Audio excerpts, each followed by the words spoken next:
Hare Krishna. Welcome to Srimad Bhagavatam session. Let us start with Mangalacharan prayers. I will share my screen.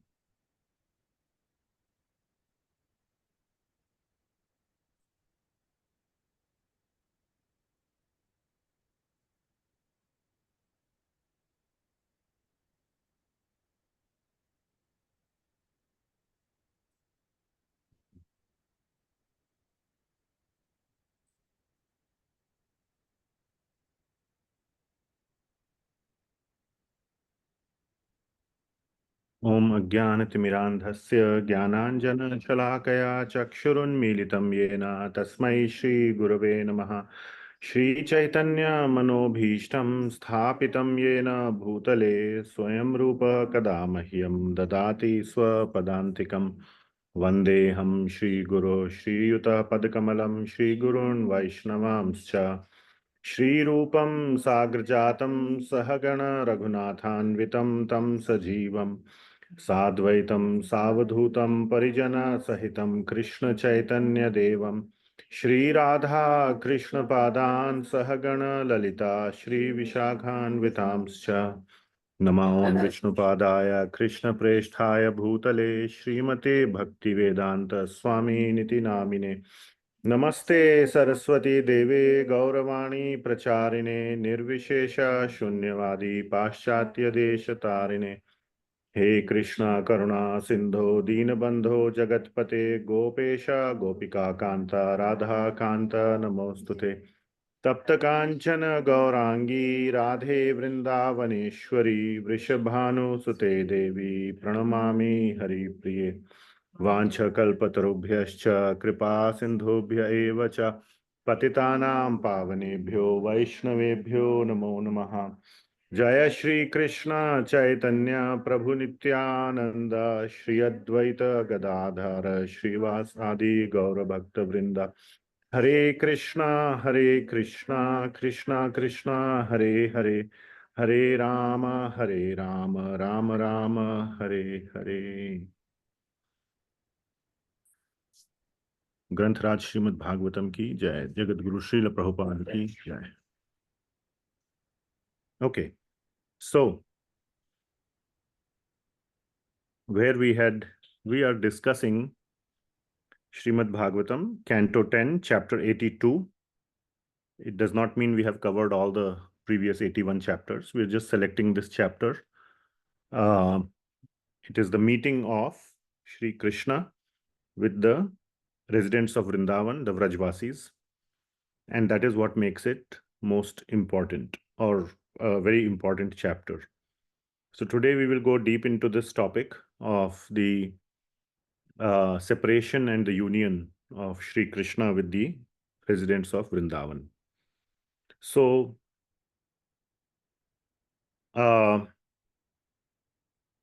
so far what has happened, and this is the only chapter 82 as per Srimad Bhagavatam. There are many other accounts. Oh, इधर रखी है. अच्छा, it's okay. ले आओ. There are many accounts of other pastimes, but as per Srimad Bhagavatam, which is the basis, the fundamental basis of all the pastimes, all the leelas of Sri Krishna, after Sri Krishna leaves Vṛndāvana, when Akrurji takes him to kill Kamsa, then he never comes back. He sends Uddhavji, he sends Balaramji, but he himself never comes. Now, in other Puranas, other literatures by the Goswamis, there are more descriptions, and then I have saved one item for the last, where it's a surprise item, which I will show from Srimad Bhagavatam as well. So, what happens? One has to go very deep into Srimad Bhagavatam to find this pearl. It's just exactly one word in the entire 18,000 verses, which is, I will disclose it in the end. But anyway, till that time, Srimad Bhagavatam has no documentation of the return of Sri Krishna to Vṛndāvana. But outside of Vṛndāvana, he does meet the Vrajvasis, and that is in Kurukshetra. So that is why this meeting, but still the place is not so important, but the meeting of Sri Krishna with the Vrajvasis is extremely, extremely important. And that is what makes this chapter very important. Plus, many of the devotees, at least we, are planning to go to Kurukshetra next month. So we are, at least there is vested interest on my part to read about this pastime and become attached to the place Kurukshetra. Because other than the Mahabharat war, which happened, which is very famous, the Bhagavad Gita was spoken in Kurukshetra.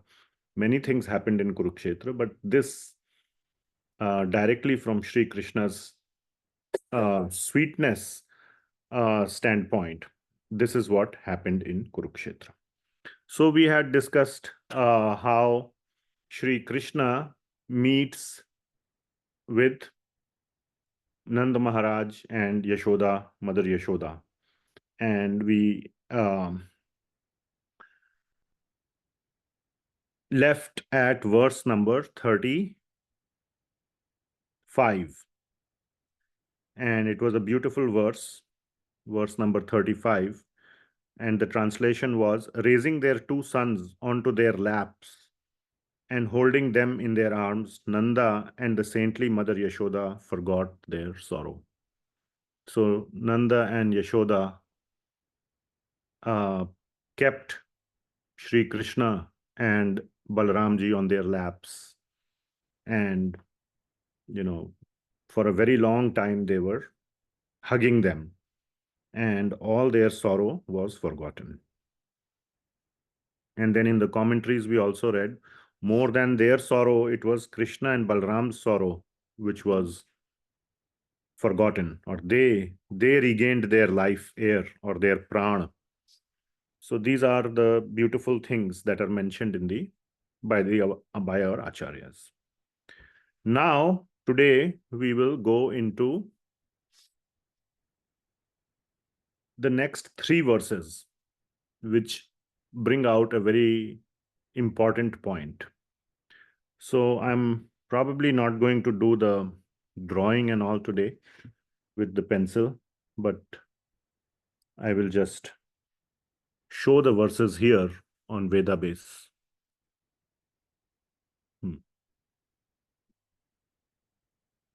Hare Krishna.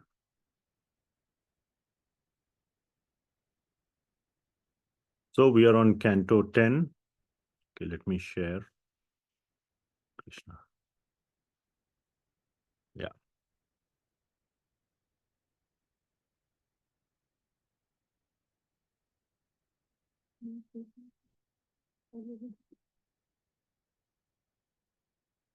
Yeah, so we are on Canto 10 of the Srimad Bhagavatam and chapter 82. And we are on verse number 36. So I will go to the advanced view and go to verse number 36. Okay. Let me just keep the translation so that it can fit into one screen. Yeah.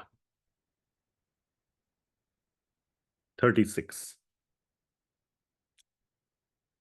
So this is where we will start, and we will see now a conversation that happens between Mother Rohini and Devaki on one side and Mother Yashoda on the other side.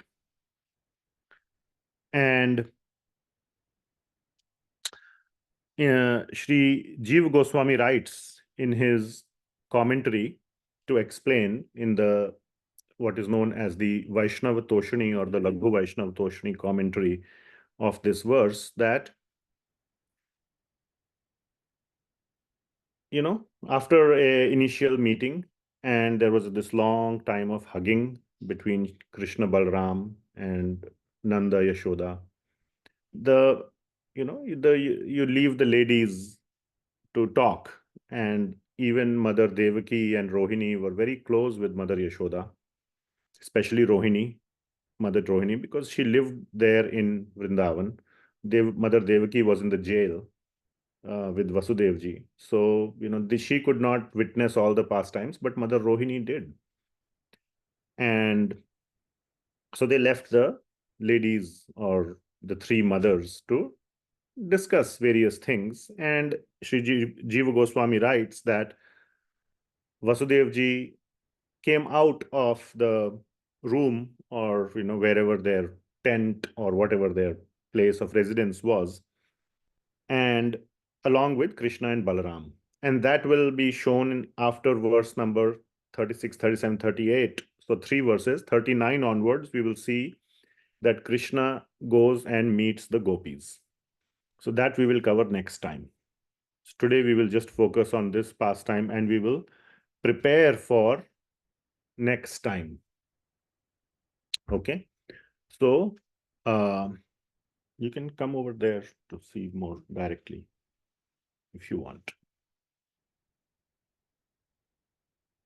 So we will prepare ourselves for this meeting of Lord Krishna with the gopis. So that's what we will do. So let us go through these verses, and then let's see what happens.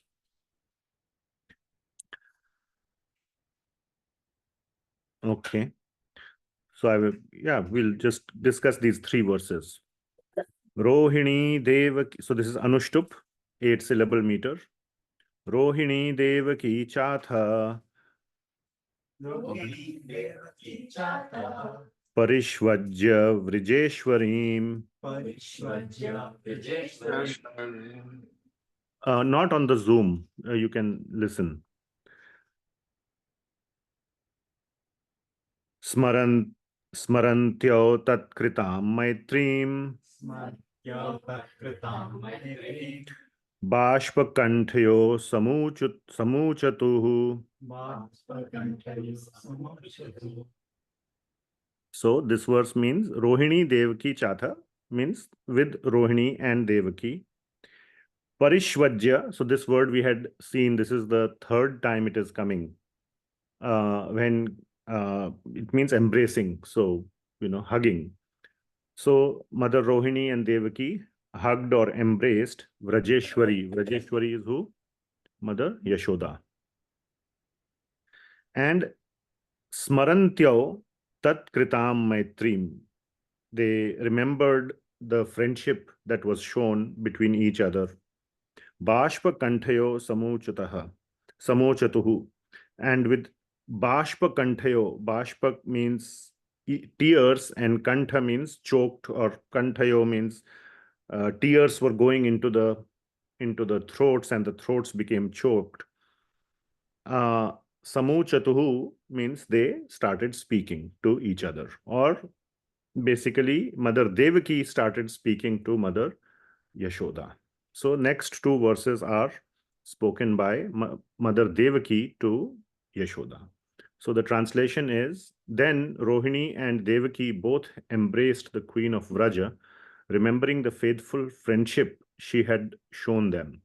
Their throats choking with tears, they addressed her as follows. So there is not much commentary here. And there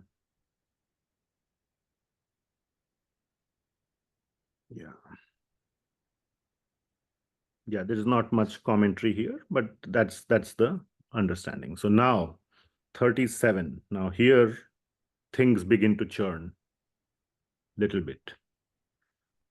So what happens? Again, Anushtup. Ka vismare tvam maitrim anivrittam vrajeshwari avapyapya endram aishwaryam yasya neha pratikriya. So what is happening here? So Mother Devaki starts saying, even though it says Rohini and Devaki, one of the commentaries says, mainly that is the mood of Mother Devaki that is being shown here. So please, in today's class, the whole focus is on the mood. Each personality's mood is, we'll try to analyze a little bit, okay? So what is she saying? That ka vismaret vam maitrim, that who can forget your continued, your unending anivrittam, that's going to come in the next verse. So continued or unending maitrim, friendship. So, you have shown friendship.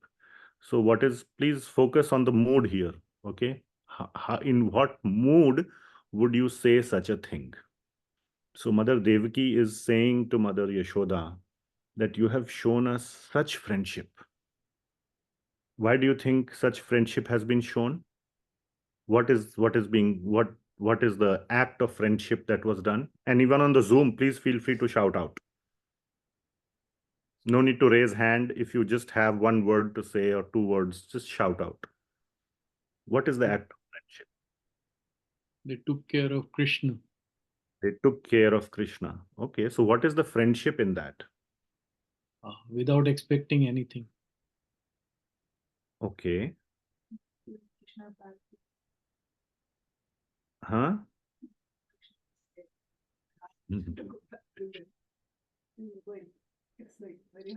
So I don't know who. So Shilpa Mataji, I will tell you, Mataji, thank you for your friendship. You took such great care. You and Ashutosh Prabhu took such great care of Ashay. Thank you so much for your friendship. How does that make sense? So can you see the mood here? If I am saying to them, thank you for your friendship. You took such great care of Ashay, who is your son. It is erroneous. That statement doesn't make sense. But if Gopal or Ram were to stay in your house for 2 weeks and we had to go somewhere, let us say, then we will say, isn't it? So the mood here is that Mother Devaki is kind of implying that Krishna and Balaram, or Krishna is my son. You took care of him. So there is that aspect of friendship. Are you beginning to see the dynamics here? So it will further thicken. Okay, these are just very small, very tiny words, but it will thicken a little bit.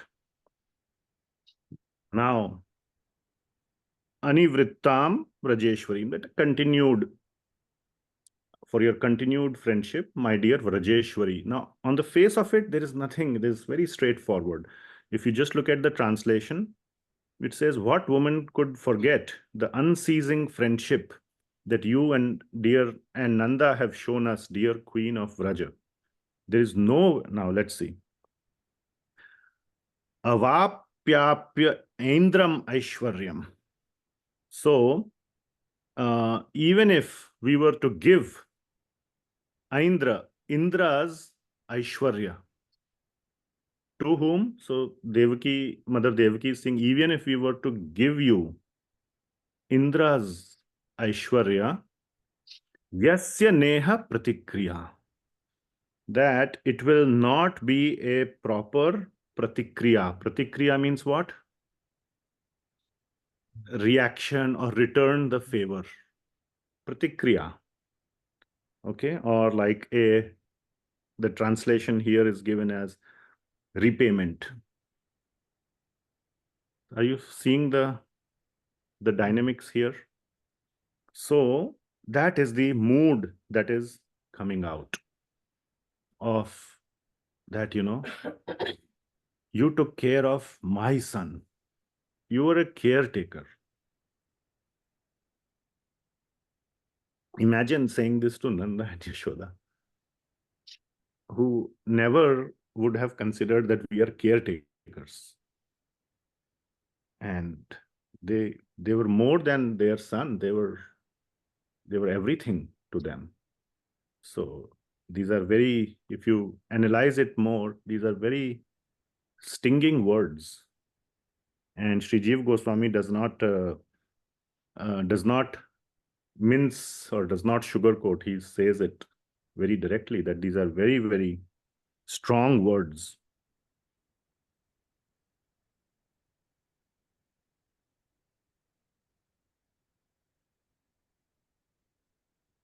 And another point here, so this word pratikriya and the fact that the maitri or friendship and the favor and all these words are kind of causing this a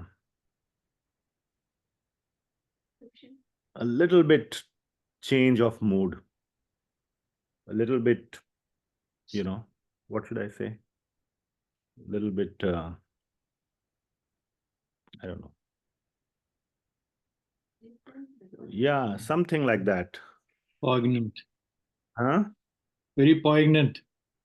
A little serious mood here.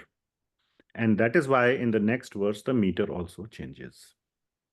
So change of meter indicates change of mood. So the next and is Vasanta Tilakam.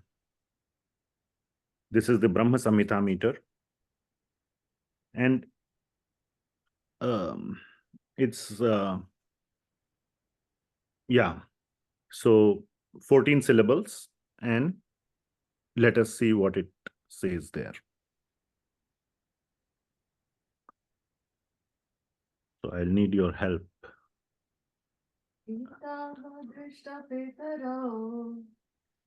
Wait. What are you saying? Yes. So Vasanta Tilakam. Krishneti yasya giritam anasadriyeta etavadrishta pitarau yuvavau samarpitro samprina abhyudaya poshana palanani prapyo shaturbhavati pakshma yadvadakshnor nastav akutra cha bhayo nasatam parasva. A little bit messed up. Very tough. No, not tough. If we practice this verse, then it will come. Otherwise, the verses that we know, it flows. Krishneti yasya giritam manasadriyeta dikshasti chet pranatibhischa bhajantamisham. So if you know so we can give it one more try. Flow, wait. Flow. Etavadrishtapitarau yuvau smapitro samprīṇanabhyudaya poṣana palanani prapyo shaturbhavati pakshmaha yadvadakshnor nyastava kutra cha bhayau nasatam parasva. Little bit better. So another very significant verse. Okay. So etav adrishta pitaro yuvayoh sma pitroh. So etav adrishta pitaro. That means these yuvayoh, these two etav, these two boys, Krishna and Balaram, adrishta pitaro. They had not seen their parents. So again, which means that the real parents are Devaki and Vasudev, whom they had not seen.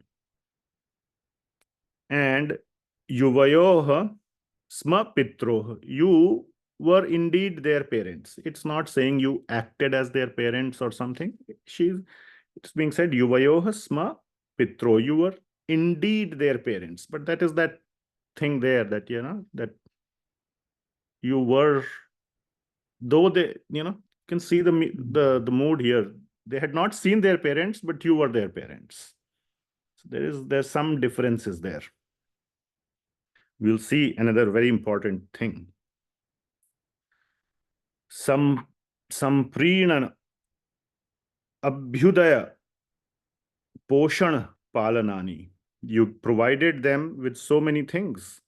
With sampreenana. Sampreenana means with love, caring, kindness, whatever.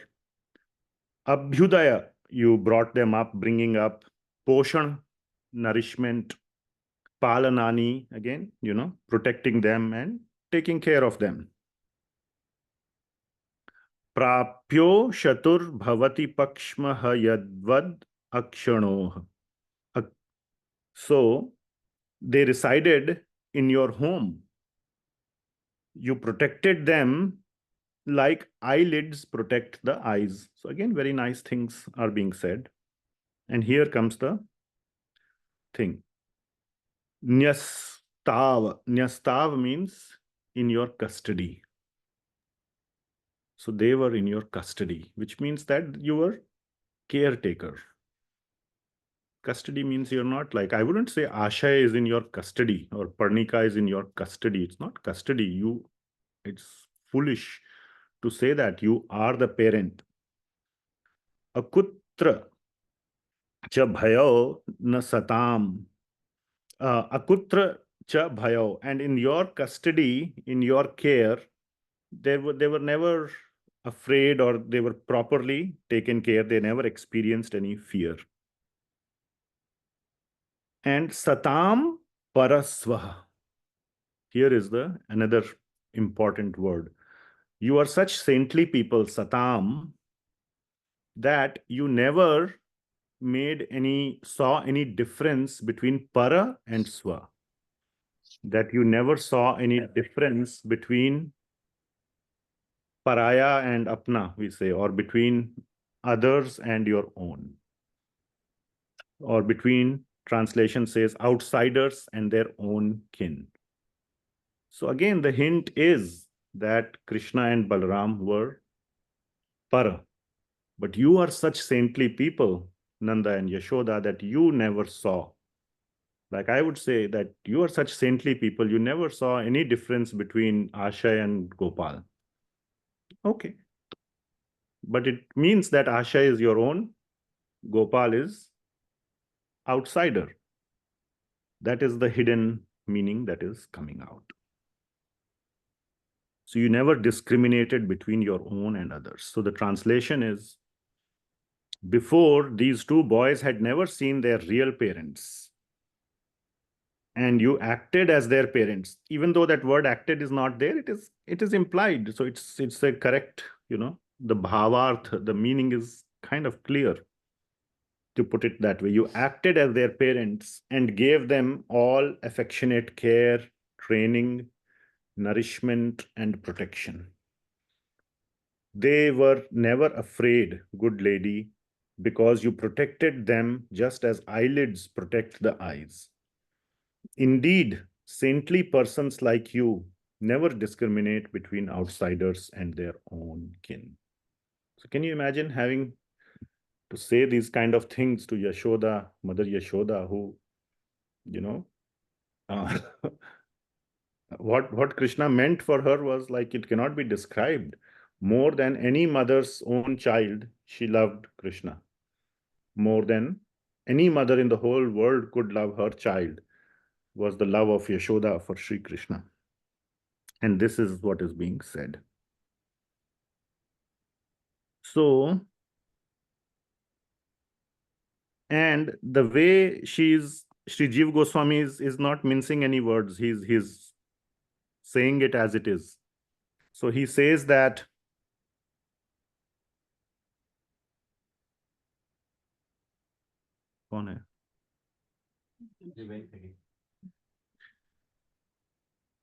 so make sure it's quiet.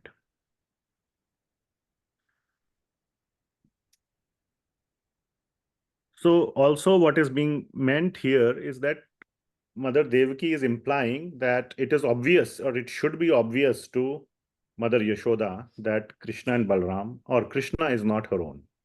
And she would understand this, that when it is being said, she understands, yes, I am not the real mother. but Devaki is the real mother. So that is Mother Devaki's mood is being kind of in a very subtle way, it is coming out here. Okay. Yeah. Now, Sri Jiv Goswami gives a beautiful analysis. Please come here. And you have to sit very quietly, huh? Both. Make sure your friend, but brother is. Can you see from there the camera? It doesn't matter. There's not much to see. Don't worry. Let there be peace. It's a very serious topic today. So Sri Jiva Goswami gives very, very, very wonderful analysis. At least I liked it a lot. So, firstly, he analyzes from Sri Krishna's standpoint. And what not only Sri Krishna, but Sri Nanda and Yashoda from their standpoint, from both their standpoint. So, first let's take from Nanda and Yashoda's standpoint, that how they look at Krishna. So he points to this this verse from a different portion of Srimad Bhagavatam, Canto 10, chapter 45. So what is happening in Canto 10, chapter 45? Kamsa gets killed in which chapter? 44. And what has happened in the killing of Kamsa? That all the Vrajvasis, especially the men headed by Nanda Maharaj, have come to Mathura and they witnessed the whole fighting match and all that. And now in 45, it is the time for them to go. And there also, Sri Jiva Goswami and Sri Vishwanath Chakravarti Thakur gave a very, very heart-wrenching commentary. So you should, these commentaries is what bring out the whole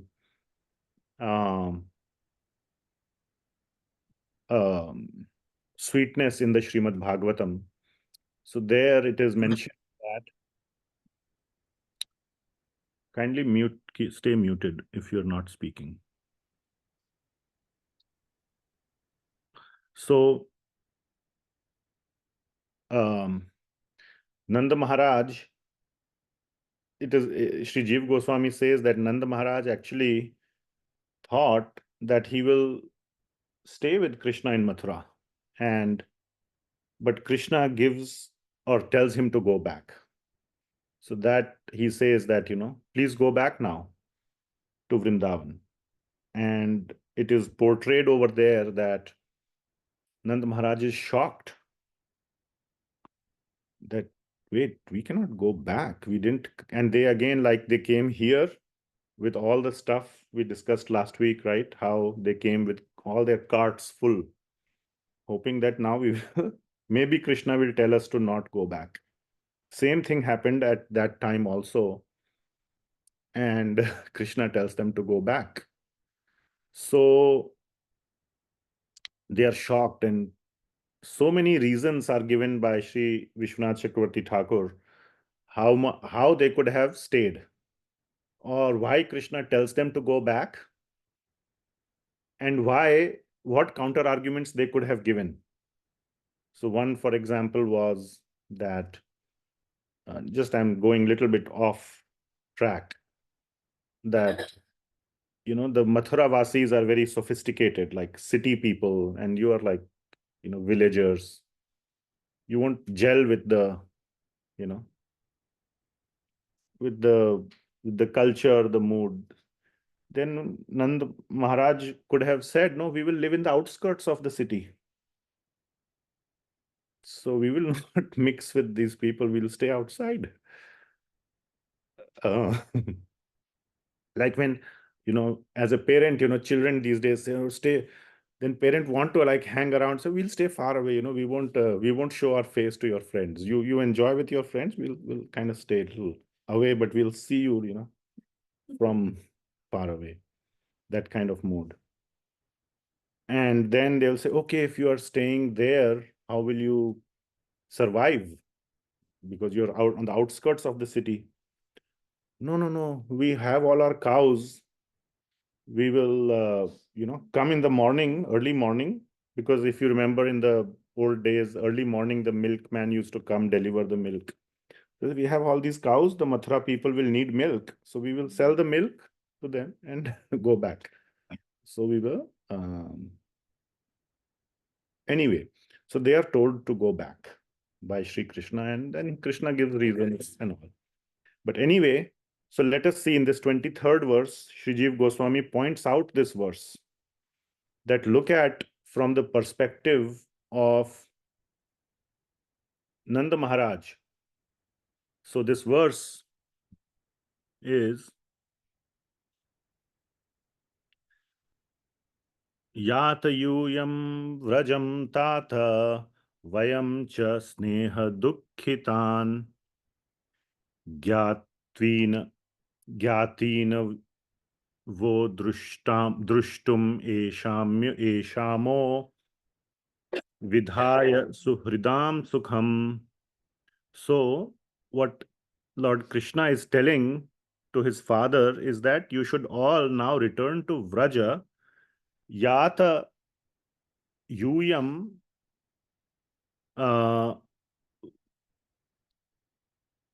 Vrajam tata. So tata means father.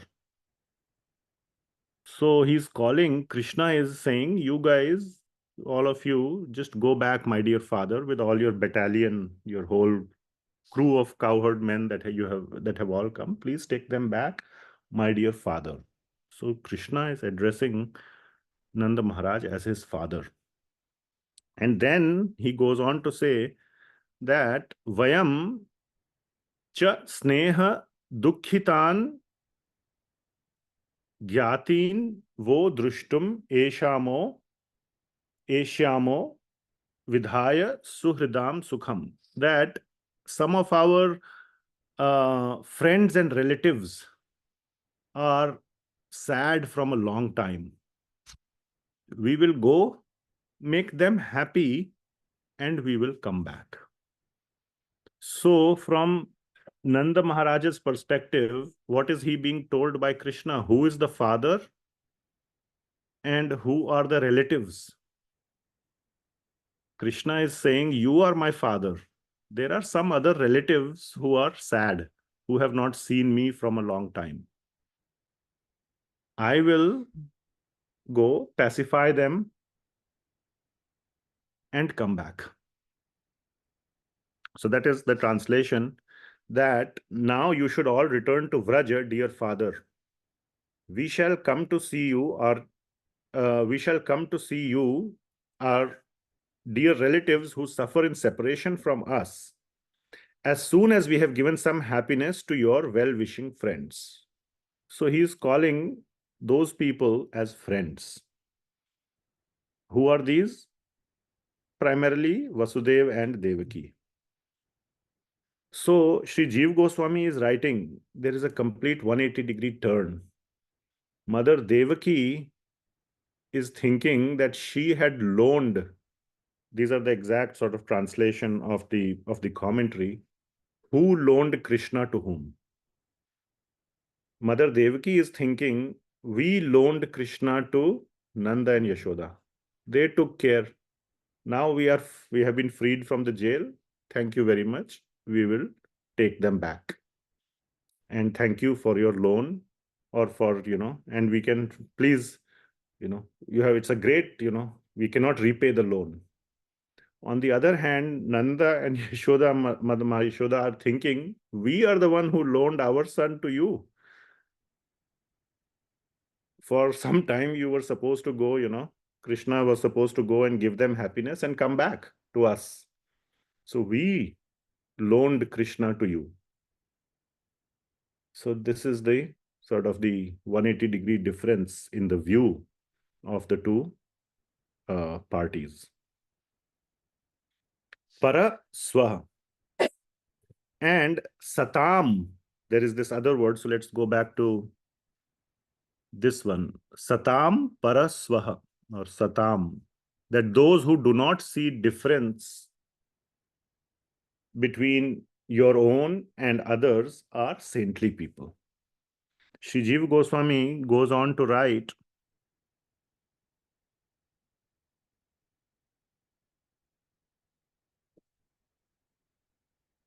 that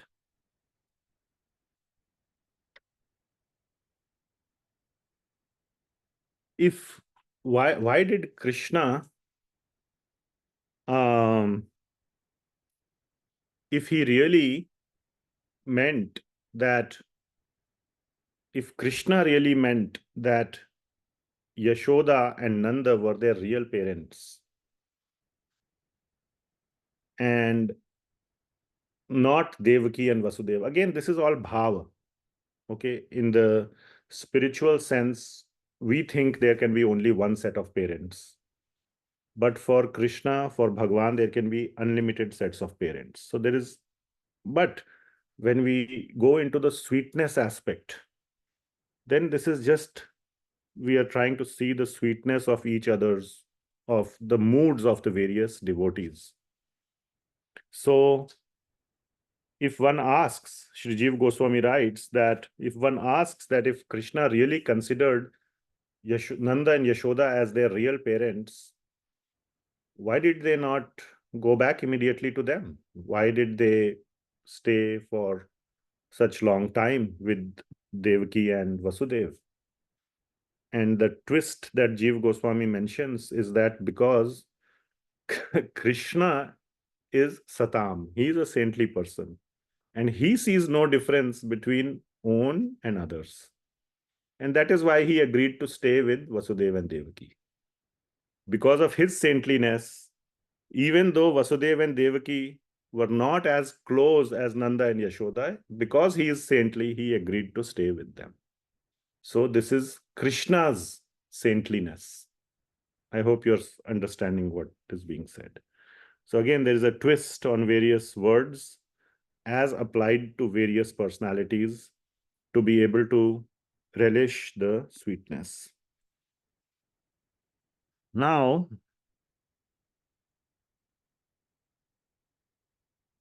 that is today's sort of these three verses. Okay. In all of this, one question comes, at least it came to my mind, that there are three people sitting here in this discussion. Who are the three people? Devaki, Yashoda, and Rohini. So mainly the conversation is happening between Yashoda and Devaki. Then the natural question arises is, what about Mother Rohini? Now, what is the understanding of Mother Rohini? Whose side is she on? What do you think? Yashoda. Why? She has seen, like, Yeah, she was right there.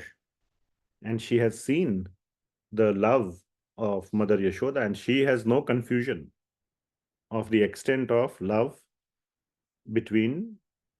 of Mother Yashoda for Krishna. She has no doubt, she is not confused about that depth. And then the question is, why did she not say anything? So after this 39th verse, by the way, 38th verse, then the 39th verse, this is where in these three verses, very short verses, this whole mood is being expressed, and there's like 6 or 7 pages of commentary each by Jiva Goswami and Vishwanath Chakravarti Thakur. A very long commentary is mentioned to explain all these points, which I briefly mentioned. But that what make this three verses important. And then the scene switches. So Krishna had left, right? And he goes and meets the gopis. So then the scene switches to Krishna's meeting with the gopis, and that's how the chapter ends. It goes from 39 to 48. 48. There is some difference in the numbering of the verses because of there is no difference in the actual Sanskrit, but how just verses are divided. Because in this BBT version, some verses were 6 lines long instead of 4. In some other version, the 4 were taken and the 6 kind of. So 2 times there were verses with 6 lines. So that makes it an extra verse because the other editions didn't take it as 6, but broke down into 2, and kind of it all matches up at the end. All the lines are present. It's just the numbering. So there are number-wise 48. In other editions, some other editions, it is 49. But anyway, whichever way you look at it, from this verse onwards, 39, the meeting starts. So these are the 3 verses. Okay. So then the question becomes, so I'll stop sharing here.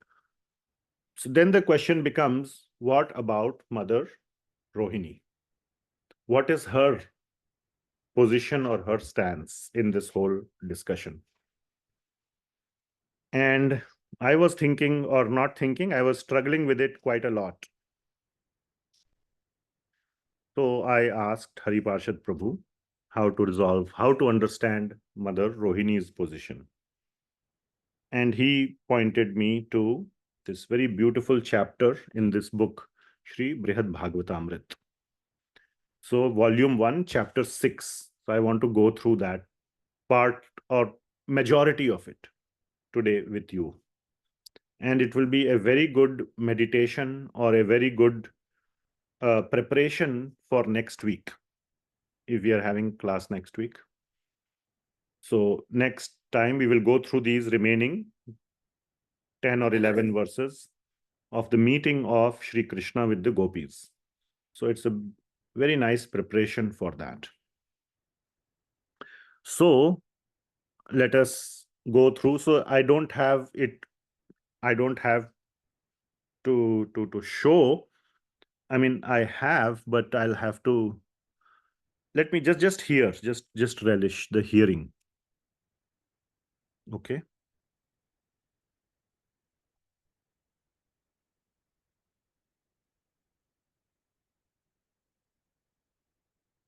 So we will spend the rest of this class going over most of the portions. And one of the key things, or this whole discussion was triggered by what is the position of Mother Rohini.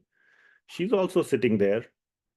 And she knows, Mother Devaki may not realize, because also we must understand that Mother Devaki obviously was the mother of Sri Krishna. And in chapter 2 of Srimad Bhagavatam 10th Canto, when Krishna is born and he appears as Lord Vishnu or Lord Narayan, and how much love is shown of Mother Devaki towards, and then he becomes small Krishna, and then even though she has seen that he is Narayan, who can do anything to Narayan? And this is sort of the whole of the 10th canto of Srimad Bhagavatam is all about this sort of not conflict, but a conflict of the bhava, that one knows that Krishna is the Supreme Lord, and yet, like right next moment, begins to treat him like like an ordinary human. So this constant back and forth between the Aishwarya and the Naratva of Krishna. This is, if that is one of the main things to get from the 10th canto. So we see that in the 2nd chapter also. Immediately, then she says, can you become small? I want to hide you so that Kamsa doesn't discover, and don't knot in these 4 arms, because then you will be easily identified. Get into a normal form so that you can blend into the rest of the crowd. Otherwise, a child with 4 arms can easily be spotted, but in 2 arms, then you can blend in with the rest of the one. Why does she need to protect Lord Narayan? Lord Narayan is the protector. But you see, like within like 4 verses, she flips Mother Devaki also flips in the mood. So one should not think Mother Devaki as, but in that moment, one has to also realize she has also suffered great separation from Sri Krishna. And she also has this mamatva, this possessiveness for Sri Krishna, which is making her say this. One of the other things that Sri Jiva Goswami points out is and we will see this in the reading, how the thing is she is not giving space for this understanding that Mother Yashoda is also an equal, if not higher stage or a higher level of a mother. That part is what is missing.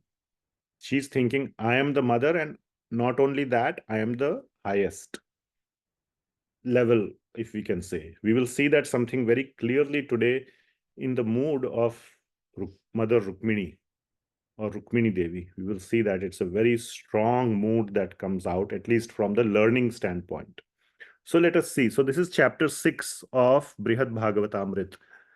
And this is, if you know the sort of the baseline story of Brihad Bhagavatamrta, Narada Muni is trying to find out who is the greatest devotee of Bhagwan.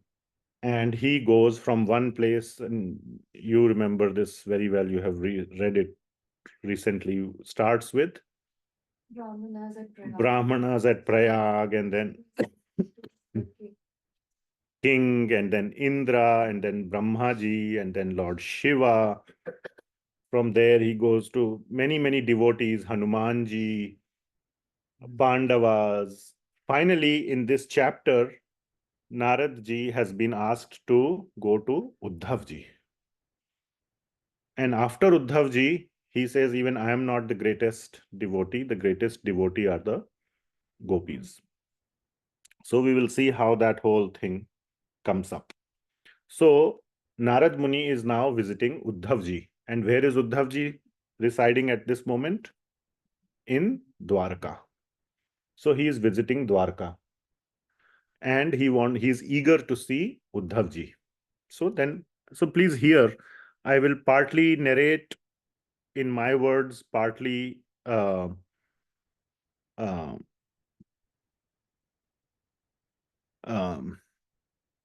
the translations. Okay.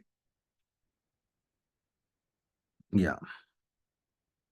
So, and by the way, this whole thing, and you will see in the middle, this is important because Parikshit Maharaj. So this whole Brihad Bhagavatamrita is a narration by Parikshit Maharaj to his mother Uttara. So after he has fully heard the Srimad Bhagavatam from Shukadev Goswami,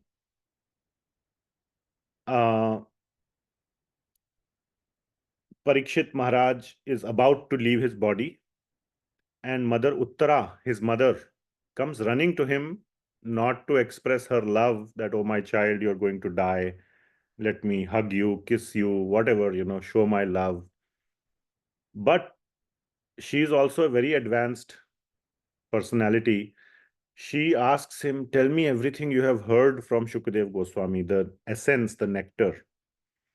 And the Brihad Bhagavatamrita is a narration by Parikshit Maharaj to his mother.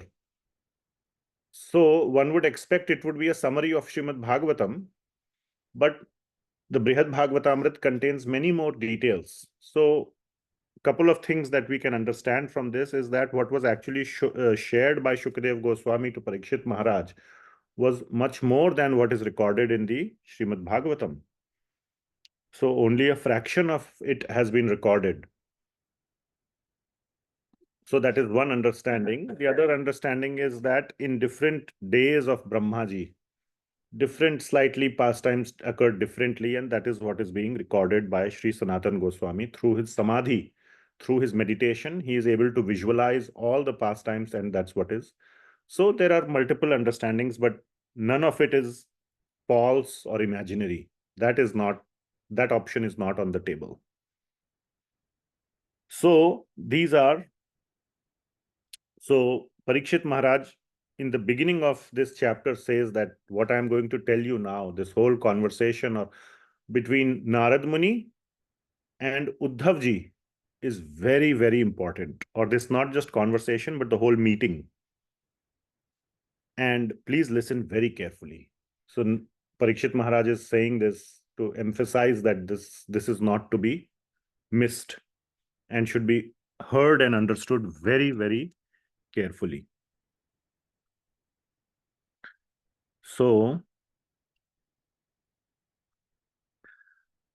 when Narad Muni arrives in Dwarka, that was a little special day. Krishna was not feeling well. Krishna is also in Dwarka. And he is still sleeping. And clearly he is not feeling well. So when you're not feeling well, you just cover yourself with the blanket and you just oversleep, waiting for, I have these migraines many times. I know what it feels like, just waiting for it to subside. And outside, and we will see what is going on with Krishna. Outside, what is happening is Uddhav ji is there, Balaram ji is there, Mother Devaki is there, Mother Rohini is there. And also Rukmini ji and Satyabhama ji, the two among the principal wives of Sri Krishna, they are also present. And also another lady is present, Padmavati. Padmavati is the wife of Ugrasen. So Kamsa is the son of Padmavati. Technically, we can say Padmavati and Ugrasen. If you remember, Kamsa imprisoned his own father to become the king. So he's Ugrasen's son, but Ugrasen is a very pious king also. So it is mentioned in the Bhagavatamrta, in the commentary by Gopi Pranadhan Prabhu, that actually there was a demon named Drumila who was attracted to Padmavati. So he changed his face or whatever, his form, to look like Ugrasen. And Padmavati could not distinguish. And that is how Kamsa was born. And that is why he was so demoniac. So anyway, that's a side one. So when Narad Muni reaches Dwarka, his main objective is to see Uddhav ji. So Uddhav ji is there and he expresses his desire to see Uddhav ji, and they start talking. Now he has not yet identified Uddhav ji, but they are all talking softly because Krishna is still sleeping. Or that's how it appears, that he is sleeping. So Narad Muni is in ecstasy. He is meeting one devotee after the other, and greater than each other. So he is really eager to see Uddhav ji, and Uddhav ji is not hard to miss. He looks just like Sri Krishna. So he was right there in front of Narad Muni, but in his ecstasy, Narad Muni was so excited, so enthusiastic. He didn't even see him, and he began to ask everybody, please take me to Uddhav ji. I want to see him. And if you cannot take me to him, please at least bring a particle of dust from his feet and I will put it on my head. I'm so badly wanting to meet Uddhav ji, and only then will my heart be at peace. And then he glorifies Uddhav ji, how much mercy of the Lord he has received, that the Lord, he's always a constant companion of the Lord. He is, very confidential associate of the Lord. He advises the Lord what to do at certain times and all that. So he's, he's very, very dear to Lord Krishna. So all this glorification is happening, and Uddhav ji is standing right in front, and he's hearing all this, and he becomes ashamed that, what is he talking about? And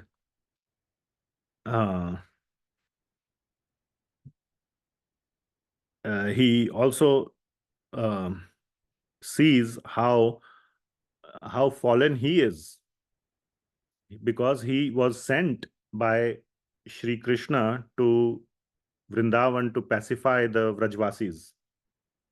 And then in chapter 46, no, 47, no, 46, he meets Nanda Maharaj. He reaches Vṛndāvana, meets Nanda Maharaj, and could see, that their love is so much greater than his love for Krishna. And in the next chapter, 47, is a very famous chapter, the Bhramar Geet, or the Song of the Bee, where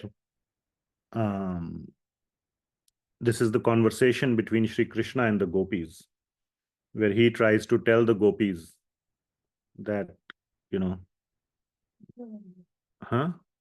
Uddhav, I said Krishna and the gopis, sorry, between Uddhavji and the gopis. And first he gives, that's what Krishna had sent him with, tell them, I am the supreme Brahman, I am everywhere, I am, so you don't have to feel sad, I'm always with you, I'm in your heart, and this and that and all this.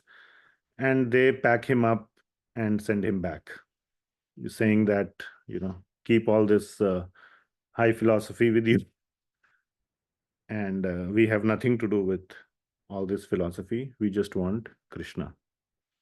So, and Uddhavji could realize that how much, he was really not humiliated by the gopis, but he could see, like, I was thinking that I'm a devotee of Krishna, but I'm nobody. In front of them, they are the real devotees. Even without all this philosophical knowledge, they have given everything to Krishna. So, he says, what I saw on my trip to Vṛndāvana took my pride in my special good fortune and crushed it completely to dust. So his pride was crushed to dust. And he says that just by what I saw in Vraja, I came to be most blessed. I was swept away in an ocean of ecstasy, thinking myself completely favored by the Lord, a recipient of his most extreme mercy. And he says that everyone here knows very well that what I then sang in my ecstasy, what desires I had and what I did. Better for now not to speak on those matters further. O best of the sages, Narada, I bow down to you again and again, and I beseech you, please curb your eagerness to relish those various affairs. So basically what he's saying is that my pride was completely crushed, and he's so and then he says some very beautiful prayers, and I will show these two verses from his prayers. And he's very humiliated, and he's trying to say that don't make me remember how I was feeling and how I was, at that time. So this is from the 47th chapter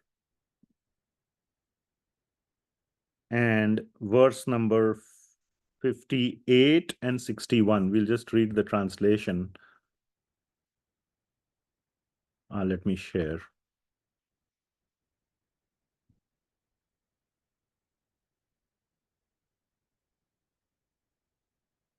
We could have sung this, but anyway, sometime when we will do this chapter, we will recite all the verses. So Uddhavji is saying, among all persons on earth, these cowherd women alone have actually perfected their embodied lives, for they have achieved the perfection of unalloyed love for Lord Govinda. Their pure love is hankered after by those who fear material existence, by great sages and by ourselves as well, or by me as well, basically. This is where the love of the cowherd women or the gopis, even I am hankering, he feels that I am hankering for that kind of love. I don't have that kind of love for Krishna as they have. For one who has tasted the narrations of the infinite Lord, what is the use of taking birth as a high-class Brahmana or even Lord Brahma himself? So gopis are always,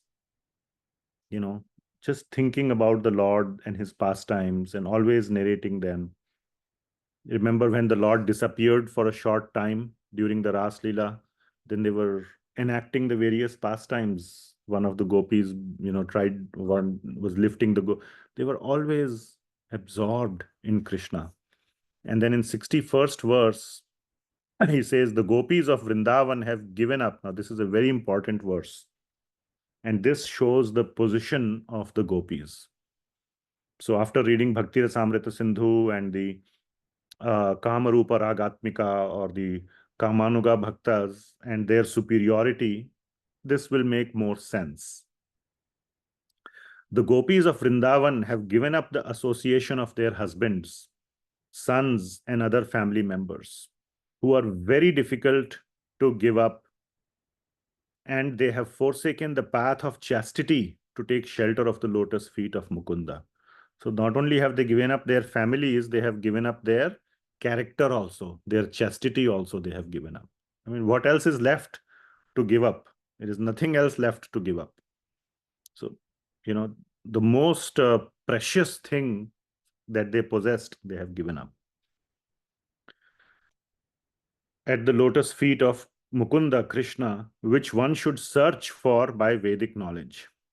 Oh, let me be fortunate enough to be one of the bushes, creepers, or herbs in Vṛndāvana, because the gopis trample them and bless them with the dust of their lotus feet. So he's saying, let me become a bush, a creeper, a piece of grass in Vṛndāvana so that the gopis will walk on me. So that is the mood of Uddhavji. And here he is expressing that mood that, what is he saying? I am not the greatest devotee. The gopis are the greatest devotees. So he's feeling very humiliated. So now we see different moods here. Okay, so this was the mood of Uddhavji. We'll see a slightly different mood. Not a different, but a different flavor of the same mood a little later.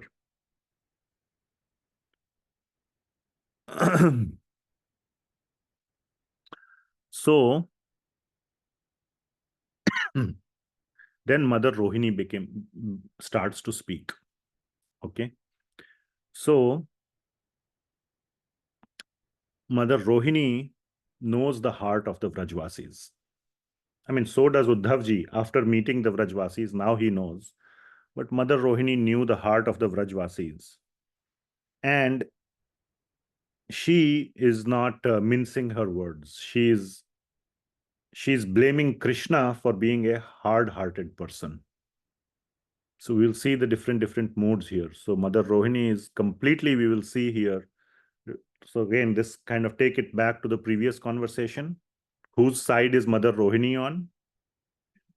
Completely on Yashoda's side. Completely. And not only on Yashoda's side, it's like, I don't know, India, Pakistan. Okay, everybody wants India, but India-Pakistan match, it's special because not only you want your country to win, it's like double, right? India, whatever, South Africa, okay, you want so there's double, So Mother Rohini is like, not only she is on Yashoda's side, she's anti-Krishna, so to say. Not anti, but she's holding Krishna responsible. And we'll see a slightly different mood a little bit later. Okay, so she's blaming Krishna for being hard-hearted. So Parikshit Maharaj says to Uttara, because Rohini had lived so long in Gokul, its residents held her in high regard. So the Vrajvasis had a very high regard for Mother Rohini, and so did Mother Rohini for the Vrajvasis. And she knew the inner meaning of Uddhava's words, and she could understand Uddhav, that how high the Vrajvasis are in their love for Sri Krishna. So with tears in her eyes, she decides to speak up. So Mother Rohini says that, my dear servant of Sri Hari, so she's saying this to Narada Muni, that the residents of Vraja have by evil fate been all but slain. That they have such poor fate, they are almost as good as dead. They're still somehow breathing. They're all but slain. They have lost the last trace of good fortune and are drowning in an ocean of gloom. There they suffer poisoned and scorched in the flames of an underwater fire. Underwater fire means that fire is so strong that it is even blazing in the water. There are some, I have seen a movie where you have like a welding machine when they build bridges. They have to weld something underwater that is like very, very more, it has a lot of energy, and that flame or that can work even underwater. It's way more powerful than the welding machine which is used normally. So this is like they are burning in a flame of underwater fire. So please do not destroy my moment of happiness by reminding me of them. Rohini is saying, don't remind me of the Vrajvasis, otherwise I will become so sad. So she has this very strong feeling for the Vrajvasis. So what had happened is that since Mother Rohini is the wife of Vasudevji, when Krishna had transported all the people of Mathura, all the residents of Mathura to Dwarka, he created the city of Dwarka. So basically all the Yadus, anybody that Kamsa knew, or not Kamsa, Jarasandha, knew to be the relative of Sri Krishna, he moved to Dwarka. So in the same, Rohini is wife of Vasudev. This was known to Jarasandha. So even including Rohini, he moved, didn't let her stay in Vṛndāvana or Gokul, moved her to Dwarka. So that's how Mother Rohini came to stay in Dwarka. So she's saying that when Sri Vasudev brought me back from Gokul, the cries of the greatly distraught Yashoda made even stones shed tears, and lightning bolts shatter. So Mother Yashoda was so sad even when Rohini was being taken away, let alone Krishna. And who can let that mouth speak about the other women of Vraj, who after Krishna left became like living corpses? Who are these other women of Vraj? The gopis, who became like living corpses.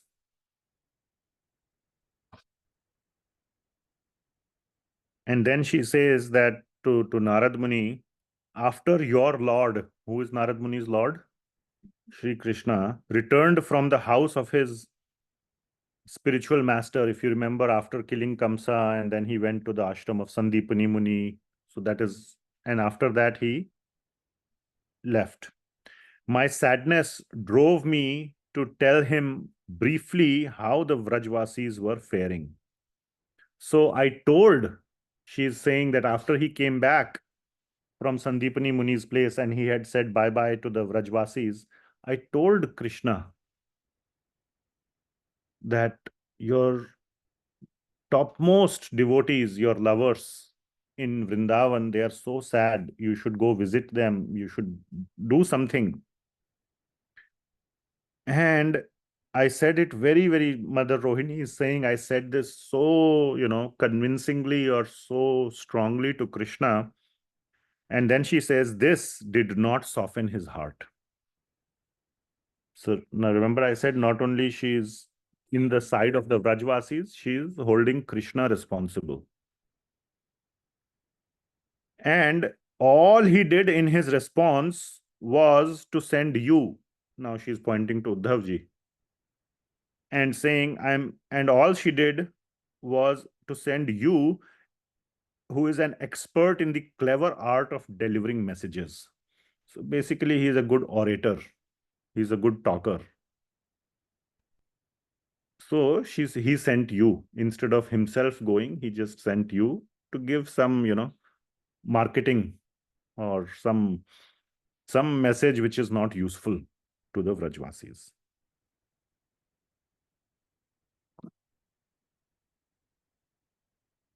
Is this your Lord's greatest favor and mercy on them? Mother Rohini is asking Uddhavji, is this your mercy? Because Uddhavji had said earlier that, the Vrajvasis are the greatest devotees. I want to be a dust or a, blade of grass at their feet. They are the ones who have received the highest mercy and the love of the Lord. All this Uddhavji had said. And Mother Rohini is challenging that. Is this the mercy of your Lord on the Vrajvasis, to leave them alone and almost like living corpses, living dead? So that is the mood of Mother Rohini. And she continues to say that my own experience is this. And I won't read the whole thing, but basically the point she's making is that Vṛndāvana was attacked by so many demons and so many problems happened. The forest fire and this and that, and even not only the demons, even the demigods attacked. Indra attacked, and Brahmaji took away all the calves and cows and everything. And the tornado came, and so many things happened. But they were not distressed. The Vrajvasis were not at all distressed by any of those things as much as they are distressed by the leaving of Krishna. They were very happy when all those things were happening because Krishna was with them. And they were simply busy in protecting Krishna. Our job is to protect Krishna. So they were very occupied, and their whole consciousness was, how can we protect Krishna? How can we make him happy? How can we do so many things for him? And now that opportunity or that relationship has been taken away because Krishna is gone.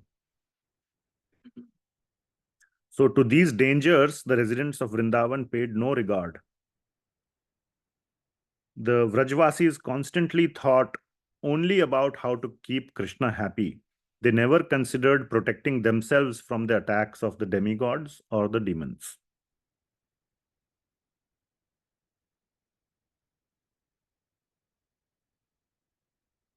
It is natural fondness for the son of Nanda that they fully dedicated everything they owned to his pleasure, for Krishna's pleasure. Now, on hearing all this, Padmavati starts to speak. So Padmavati is a little different character. Her mood is different. So she is the wife of Ugrasen, who is the topmost, senior-most Yadu in Dwarka. Even though Krishna is the king, but he is like the, the grand king or whatever, So, and Padmavati is his wife, but she was very angry at Krishna when Krishna killed Kamsa. And she did not like that. And also she had very ill feelings towards the Vrajvasis. So, first of all, she didn't like Krishna, and she didn't like pretty much others who were in love or whom Krishna used to love. And amongst them, the foremost party were the Vrajvasis. So she starts to say some bad things. So Padmavati says, just see, since childhood, now she's angry at Krishna for killing Kamsa, but right now she's taking sides with Krishna against the Vrajvasis. So she's saying some very, very strong words. So I'll read some of these verses. Since childhood, our Krishna stayed in the forest. Vrindavan was a forest full of thorns to guard the cows of those merciless cowherds. So basically, she is blaming the Vrajvasis, the elder cowherds, like primarily Nanda and Yashoda, for abusing like child labor, that they made Krishna do all these things, like herding the cows and so on. And she says that they never even gave him shoes. They both, Krishna and Balaram, would go barefoot in the forest, which is full of stones and thorns and so on. And they never gave him sufficient food to eat. That is why he had to steal food. He was undernourished.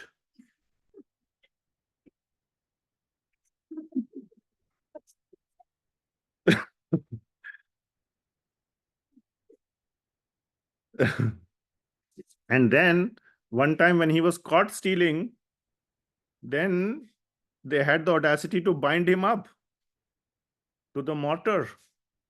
Such merciless people, she is saying. So they tied him up and they scolded him and abused him, made him do all kind of things. He would say, please give me some butter. They would say, no, you will not get butter. First do this, then I will give you some butter. First do that. Show us a dance or this or that. How merciless. And because Krishna was so young, he had no other shelter. He, poor boy, had to agree to all their demands and tolerate their pain. So there is, it's good that he's not with them anymore. And he should never go to them. So she's saying that it's good, Krishna is here. Why should he go there?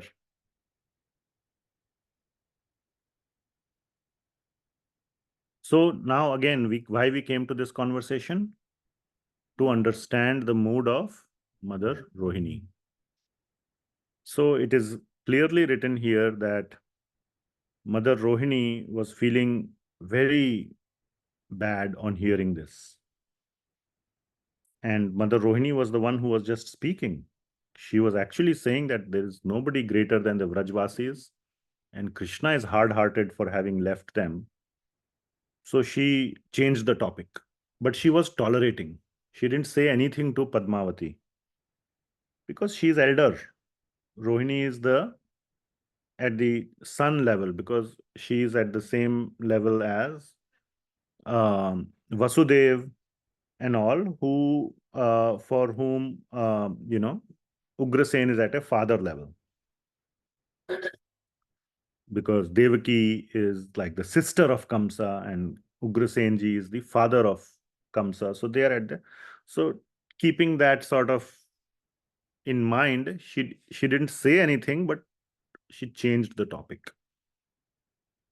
And she started to continue from where she left off, saying that again, blaming Krishna, that he went to Mathura, the capital of the Yadus. He killed many enemies, and then he became the king of Dwarka.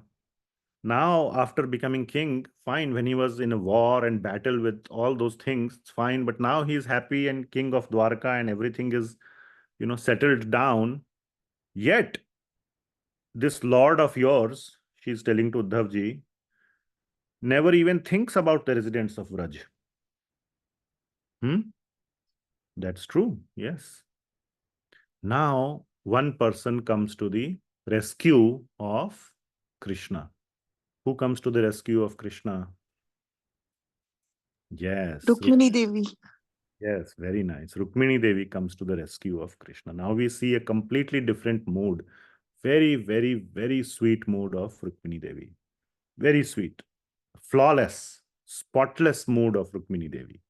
Completely spotless. How beautifully she defends Krishna,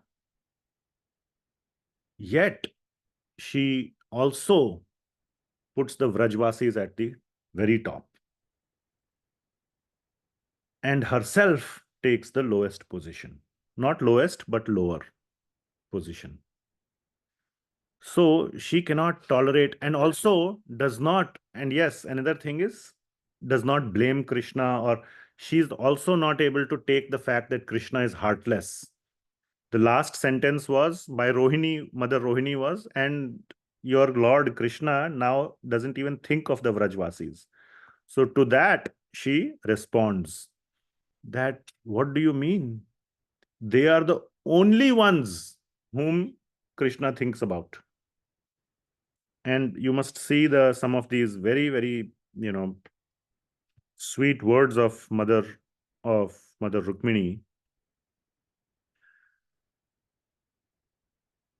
So Parikshit Maharaj says to Mother Uttara, Krishna's dear queen Rukmini, who always lived in Krishna's heart, found these words unbearable. These words means that Krishna is hard-hearted.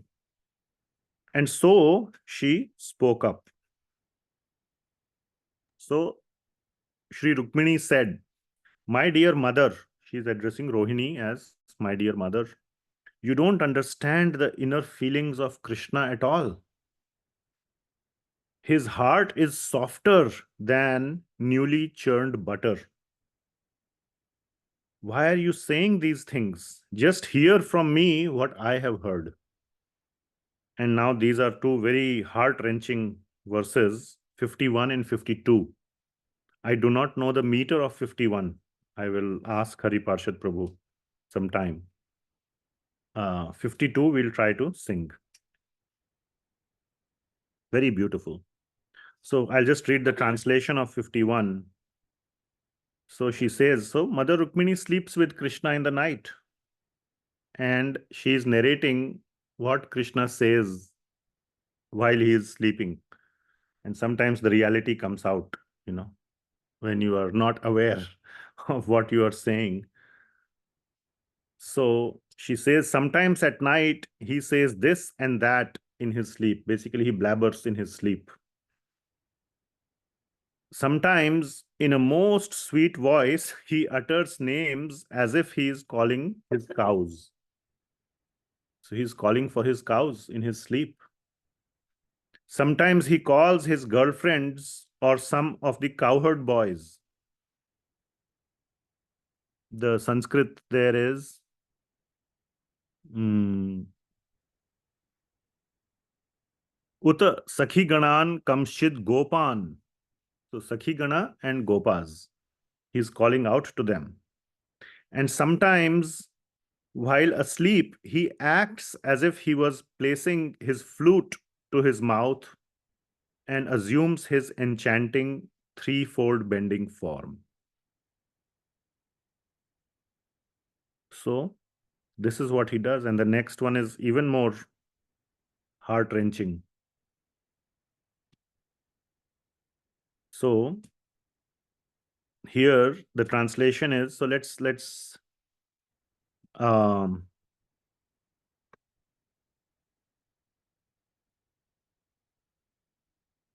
see if we can recite this. So I have a PDF of Brihad Bhagavatamrta from the Veda base. So if you have Veda base, you can make a PDF from it.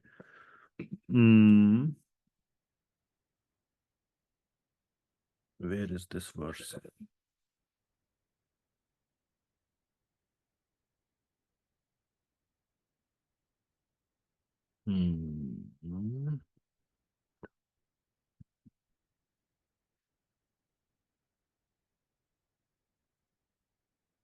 Hmm.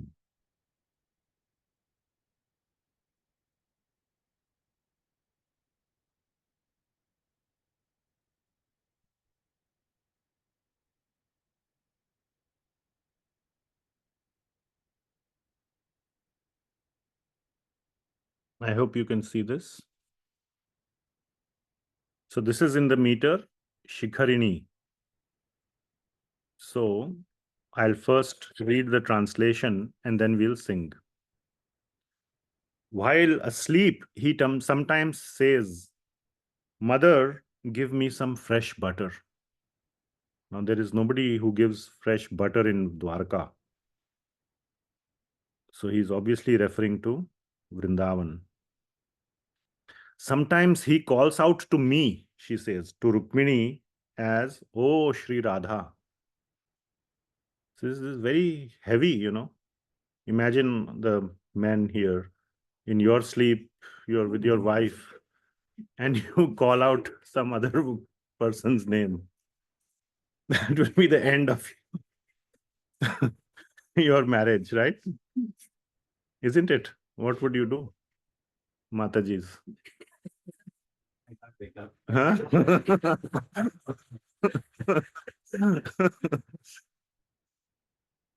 So, but she's appreciating that fact. See, it's not a matter of, I mean, yes, we can laugh, but it's a matter of how she respects the fact that Krishna loves them more than her.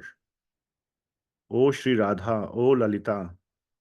Sometimes he pulls on my garment and asks me, "Chandravali, what are you doing?"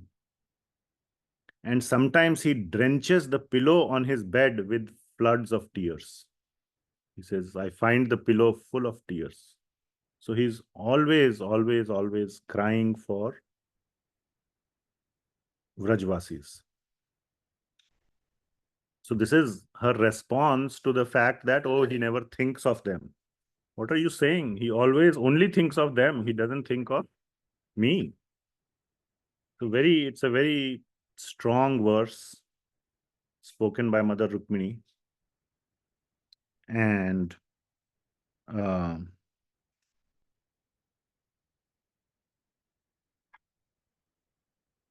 then we'll come back to this. And then she says, then at times he suddenly wakes up, rises from bed, and cries in a pitiful voice, drowning us in an ocean of pain and grief. And what has happened today? Just last night, he must have seen something in a dream, because today he has been weeping sorrowfully and is beside himself with agitation. Now he is lying in bed as if asleep, his cloth pulled over his head. He has not even performed his morning duties. This is what Mother Rukmini is going through every day. She's witnessing firsthand the separation that Krishna is feeling for the Brajvasis, for the cows, not just the gopis. The cows, the gopis, the gopas, his mother saying, "Give me some butter," and all that Sri Krishna is feeling. So it's a very beautiful verse. We can sing it for our purification. It is in Shikharini. So you can. Sure. You would like Devanagari or IAST? So we'll sing and we can repeat. Lead follow. कदाचिन् मातर्मे वितरनवनीतं त्वितिवदे कदाचिन्मातर्मे वितरं नवनीतं त्व इति विद्वदेत् कदाचित् श्रीराधे ललित इति सम्बोधयति माम् कदाचित् श्रीराधे ललित इति सम्बोधयति माम् तदापीदं चन्द्रा वलिकिमिति मे कर्षति पटम् Kadapidam Chandra Valikimati me Karshati Patam. Yasasare Madalayati Talim Shayanataha Kadapyasyastare Madhurayati Tulim Shayanataha. So let us see this verse. Kadachit means sometimes. So sometimes Mata me Vitara. Mata means my dear mother. Vitar means to distribute. Vitaran karna, we say, na? So saying Vitar means to distribute, or please give me, please distribute me what? Navanitam, some freshly churned butter. Tva iti vadet, he says like this sometimes. What else does he say? Kadachit, what does he say sometimes, some other times? Shri Radhe, Lalite, Lalita. Iti sambodhayati mam. Sambodhan karna means to address or to call out to someone. Sambodhayati mam. To me, he's calling me as Lalita and Radha. Kadapi idam Chandravali. Then sometimes he thinks I'm Chandravali and says Kimati me Karshita Patam. That he says, what are you doing? Or he pulls my arms. And Kadapi Asra Asaraihi. Asra Asaraihi means an ocean or a flood of tears. Mridulayati Tulim Shayanataha. Mridulayati means it drenches the pillow out of his flood of tears on the bed, Shayanam. So Shayanataha means on which you do Shayan, which is the bed. So the pillow on the bed is drenched with the flood of tears of Sri Krishna. So that is what is being witnessed by Sri Rukmini. Then Satyabhama also jumps in, same mood, saying, what are you speaking about night? Night also, yes, he is thinking, but in daytime also. Why just speak about the night? Even while awake, he seems to have his mind on something else, as if all the time daydreaming. Indeed, now Satyabhama is saying this. We are his wives only in name. His young cowherd maid servants are in fact more dear to him than we are. So she's acknowledging the superiority of the Brajvasis. Then Balramji speaks up. And he says that,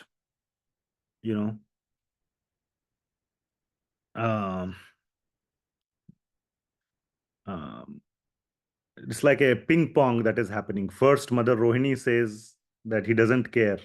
Then Rukmini and Satyabhama say that he does care, at least in his heart. And then Balramji's mood is like Mother Rohini.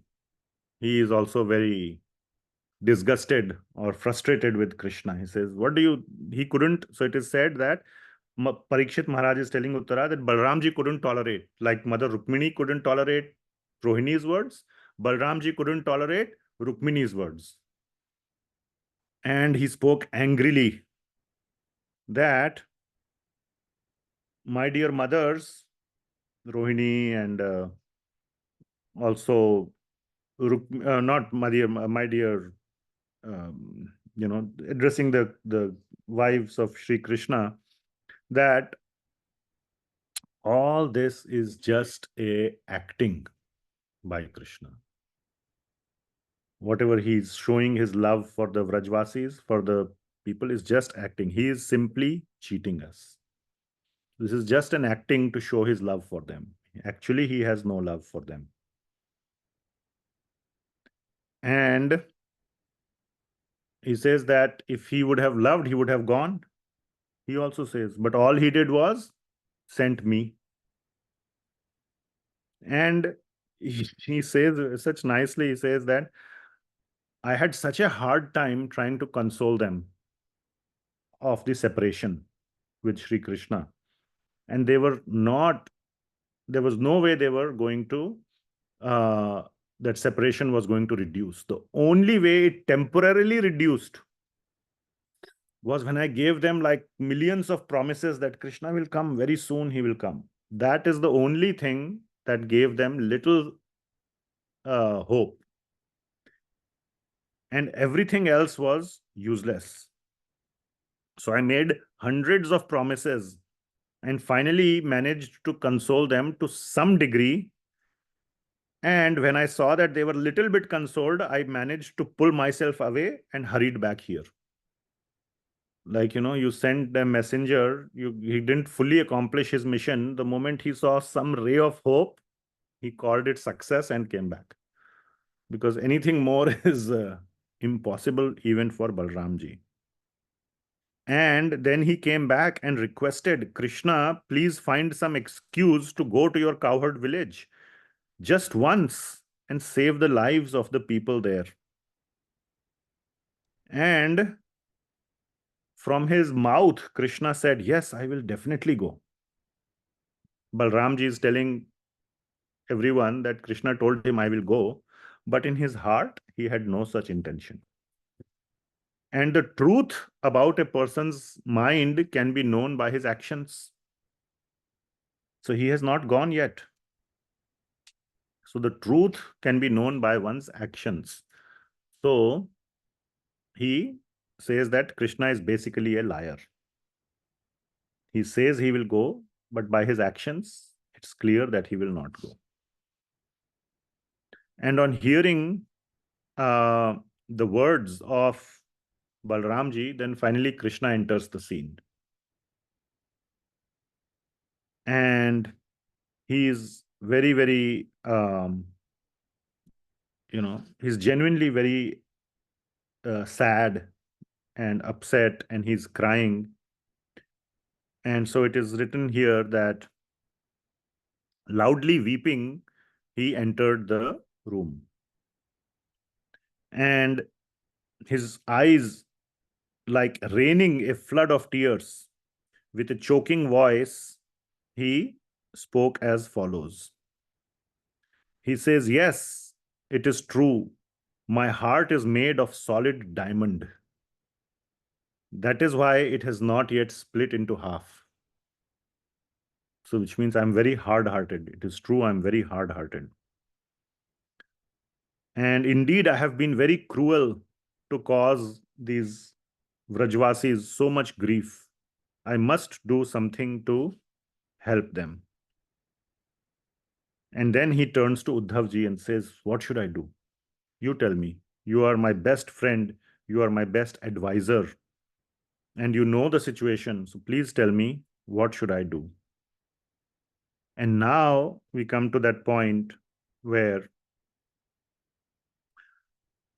we again get to see the mood of Mother Rohini. So again, this is all the discussion of different moods of different devotees, how each one is, who is one favoring, what is the mood against Krishna, for the Vrajvasis, against the Vraj. All this is that whole analysis. So, Mother Devaki says to Krishna, yes, you must do whatever Uddhavji says, you must do. The Vrajvasis really need to be consoled.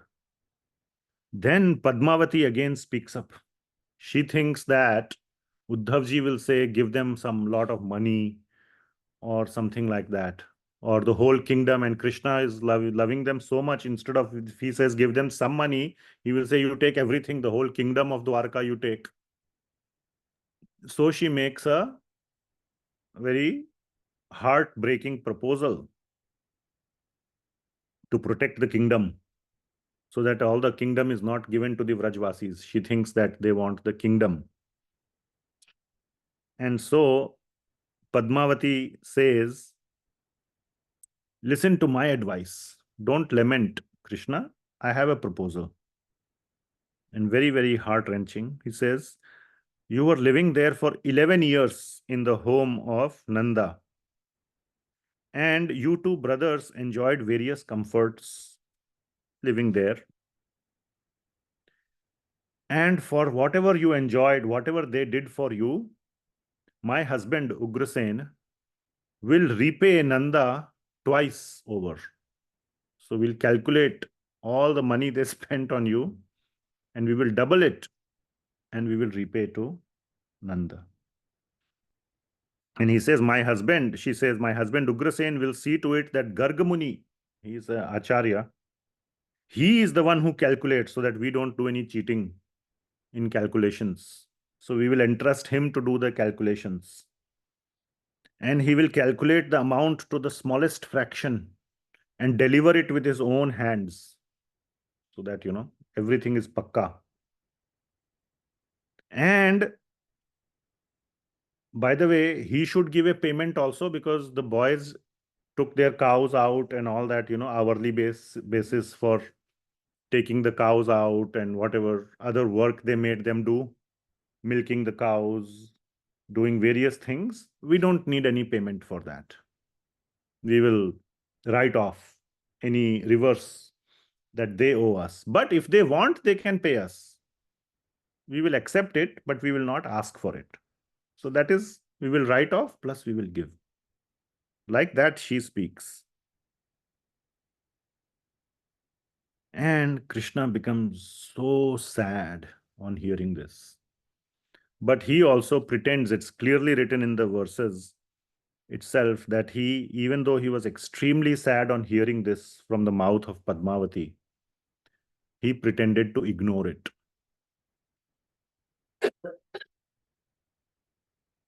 And again, he turns to Uddhav. He just, everybody is trying to ignore Padmavati as if she doesn't exist. And she's the old mother-in-law who keeps, saying all these things, and everybody is massively getting triggered, but not trying to blow up. So, so Krishna then again turns to, pretending to ignore, turns to Uddhavji and says, please tell me what to do. And Uddhavji starts to say something. And he also heard, right, what was said by Padmavati. So he's trying to say that the people of Vraj, they don't want your wealth. They don't even want the wealth of Indra or Swarga. They don't want anything that is obtainable in this whole universe. All they want is you. So, please, take yourself to them. That is the only thing that will give them peace. And he's again speaking to Sri Krishna, but indirectly to Padmavati. So what had happened was, again, very beautiful. I know we are running over time, but I'll just finish this chapter. We are almost to the end, or little bit, 10-15 minutes maybe. So what happens is that after Krishna has gone to Mathura and killed Kamsa and all that, then he forces a lot of jewels and jewelry in the hands of Nanda Maharaj. You take it. Okay. And Nanda Maharaj is a very, again, that's a whole different conversation of, how sad Nanda Maharaj was on being told to return back. But this is like an offering from Krishna. So he couldn't refuse and he brought back the jewels. And when the Vrajvasis saw that he brought back these jewels, they were so mad at Nanda Maharaj. What? You agreed to bring the jewels and you left the one most important jewel, Krishna, over there, and you brought back these pieces of stone? And they were very, very angry with Nanda Maharaj.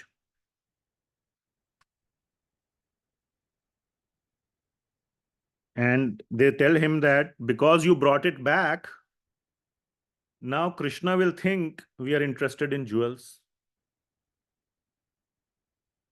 You have, spoiled, you will make Krishna think that, this is what we care for. What a stupid action you have done. And they say, they say bad words to Nanda Maharaj. And they say you should have left these jewels behind and you should have dragged Krishna and brought him back.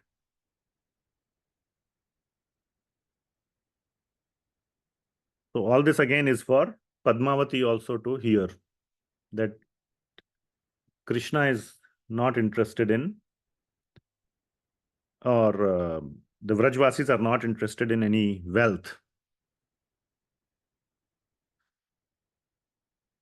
And at that time, Mother Yashoda, gave up eating and almost died. And all of the Vrajvasis stopped eating.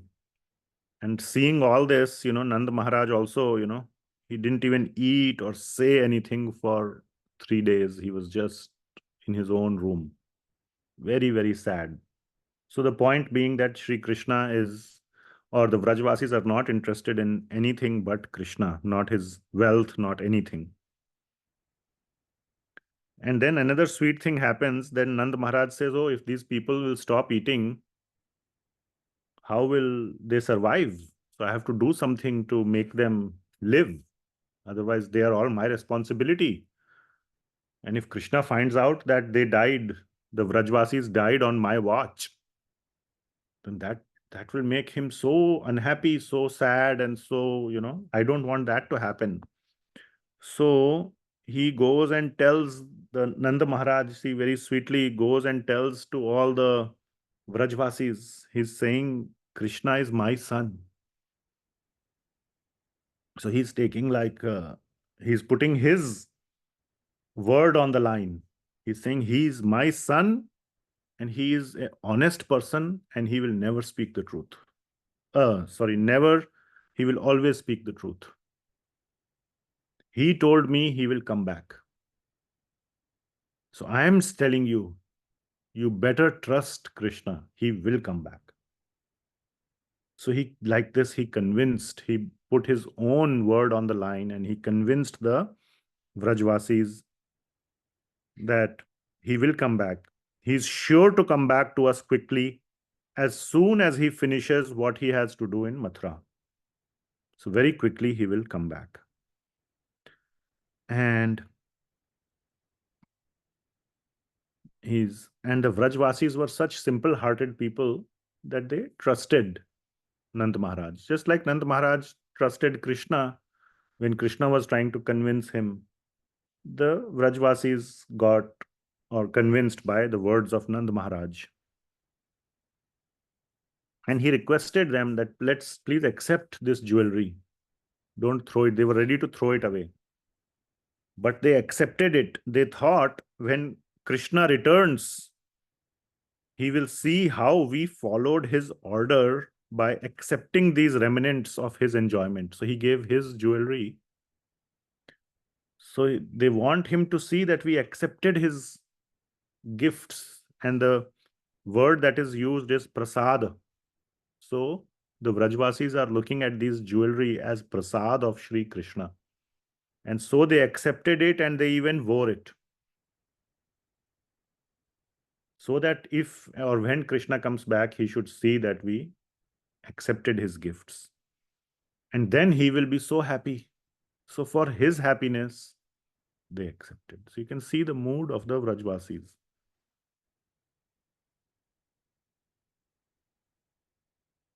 But then Uddhavji says, so Uddhavji is telling all this to Krishna and he says, in spite of all this, you never went. Nanda Maharaj se jhoot bulwaya. You made Nanda Maharaj put his word on the line and you made his word be broken. So he's also kind of chastising Krishna, and you sent me instead. And when they heard my message, they almost died. All this, what message had Krishna sent him? With all the Brahma Gyan. I am all pervading, I'm in your heart, and this don't feel separation, all this nonsense. When they heard, they almost died. And he also says, just like Balramji was saying, I made every effort to promise them. The only thing that would give them little hope was my hundreds of promises.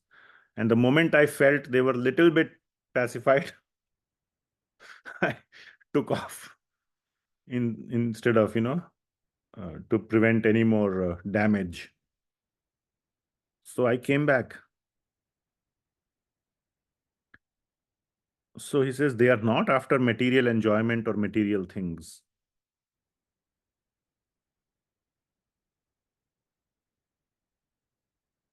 So then Krishna became very agitated, not agitated in a bad, became very worked up. I must do something. So now Krishna, Uddhavji, first he asked Uddhavji, what should I do? Uddhavji says, you should go. So many people are waiting to see you. Then Krishna says, get a pen and paper. He tells a servant, get a pen and paper. Uddhavji understands his mood. He is going to write another letter full of Brahma Gyan. So he stops. He says, wait, to Krishna. And all this letter and all is not going to help.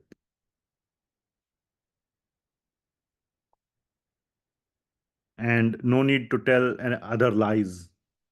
I will come soon and this and that. You have been telling that. I told the same thing. Balramji told the same thing. You made both of us lie. You never did anything like that. And so he asks Krishna that unless your two lotus feet make the blessed journey to Vraj, there is no way to assure that your people of Vraj will survive. Those people want nothing but your lotus feet. Nothing at all.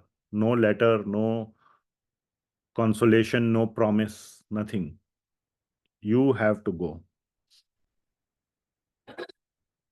Now, on seeing all this, it is written here, Kumatihi. Kumati means one whose intelligence is destroyed. So who is the Kumati in this? Padmavati. So again, she starts speaking harsh words. What? What was the comment?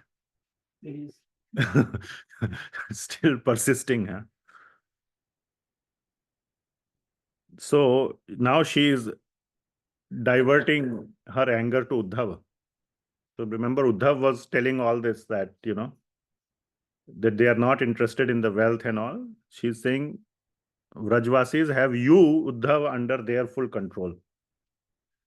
So they have cast their spell on you. That's why you're speaking like this. They must have given you a lot of gifts of nice milk sweets and this and that. And now you are speaking you're singing their tune. Because these cowherd men and women, they want Krishna back. So they have put their control on you and making you speak their tune. Again, she starts saying those same bad things, that Krishna had to travel barefooted in the forests full of thorns and beasts and animals. And now again, when Krishna goes back, they will again make him do all this work and make him do hard labor. Now, so again, the whole point was Mother Rohini's mood. Now she has been tolerating all this time. Now she explodes. So the understanding of why she didn't say anything in now Bhagavatam is just a very concise narration.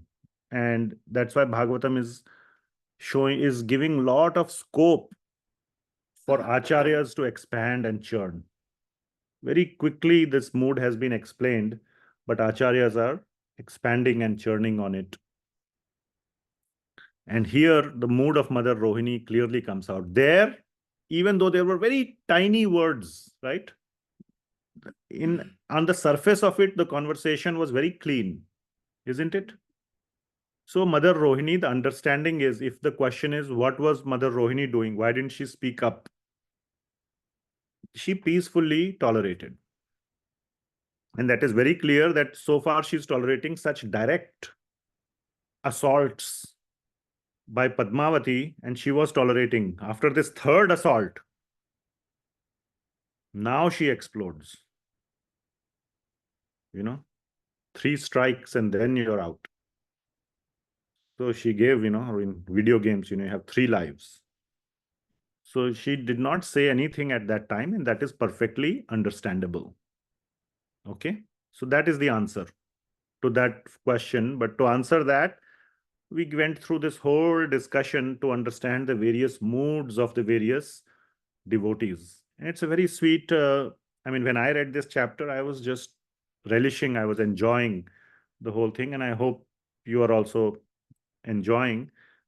As a byproduct, we get to understand the mood of Mother Rohini and why she didn't say anything at that time. It was just didn't make sense. So now she explodes. It is written here, the Sanskrit is Ashakta, means all her Shakti for tolerance was gone.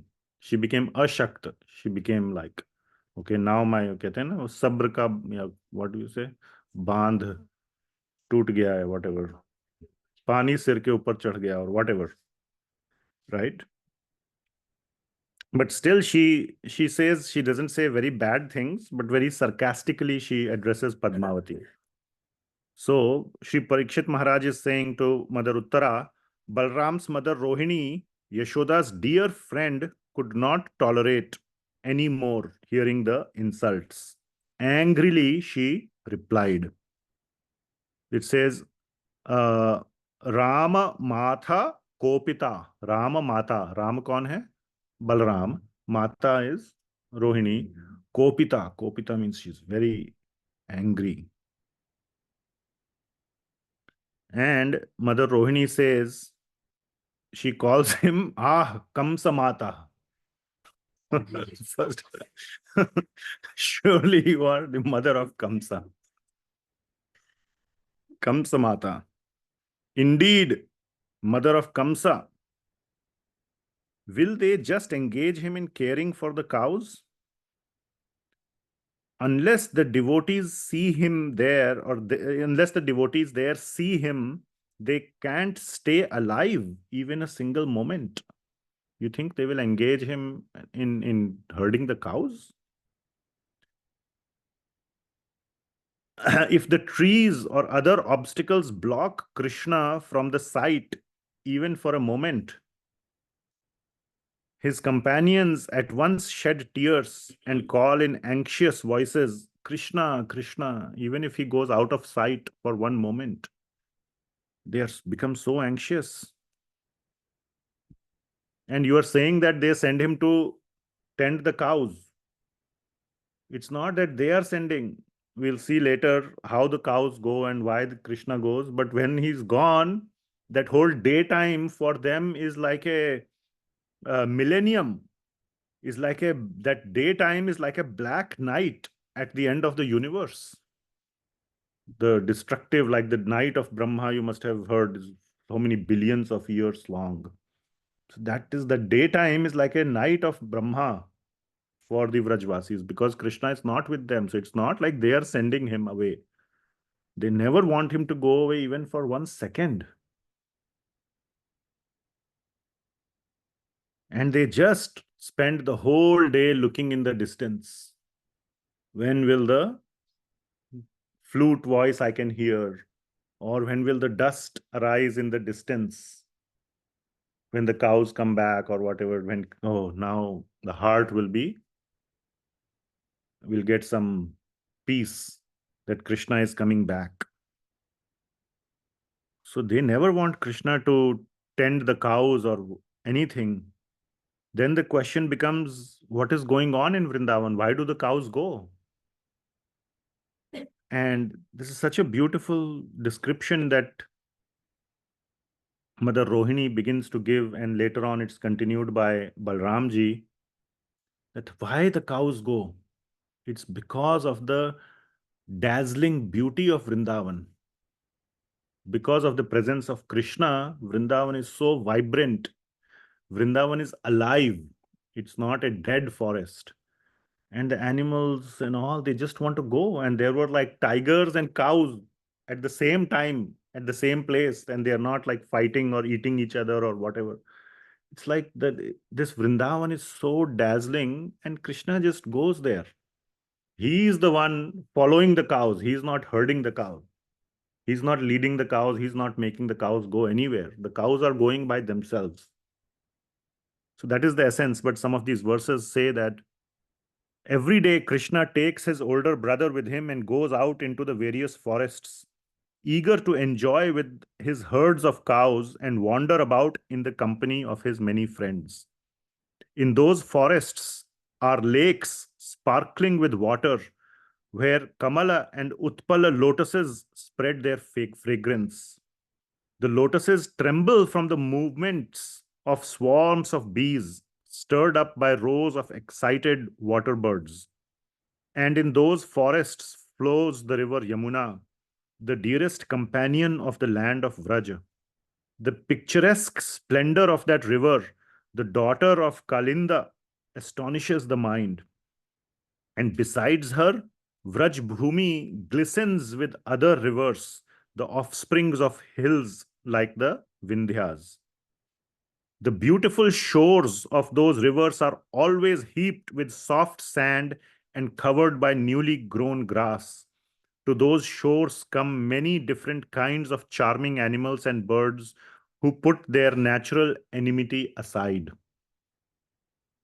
Trees, vines, and creepers further decorate the shores, bowing down with the weight of their splendid flowers, fruits, and leaves.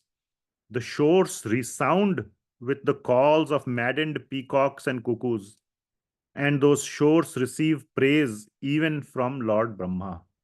So the beauty of Vrindavan is being described here, and that is why the cows want to go and enjoy this beautiful scene. It's not that, they are being taken to be heard. They want the cows just go. And he says that there's no need to care for the cows as if somebody will attack. Vrindavan forest, Govardhan hill, and the whole area of Vraj are free from violence and theft. No one need to bother to watch one's cows.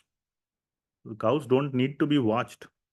The cows simply go out into the forests in the morning with the other domestic animals like the buffaloes, eat grass, drink water, do whatever they like, and in the evening they come back home.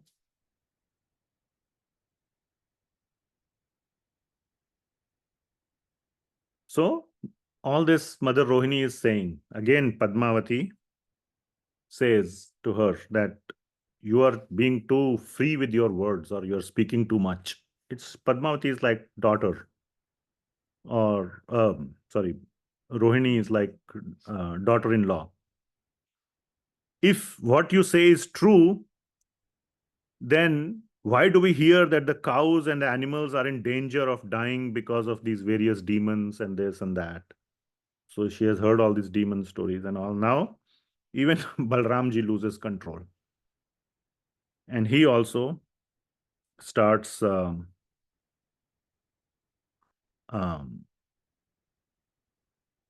yeah, it's not described that Balramji, but he also becomes very angry, and then that's not described. But then he starts speaking to Krishna. He doesn't address directly all these points, but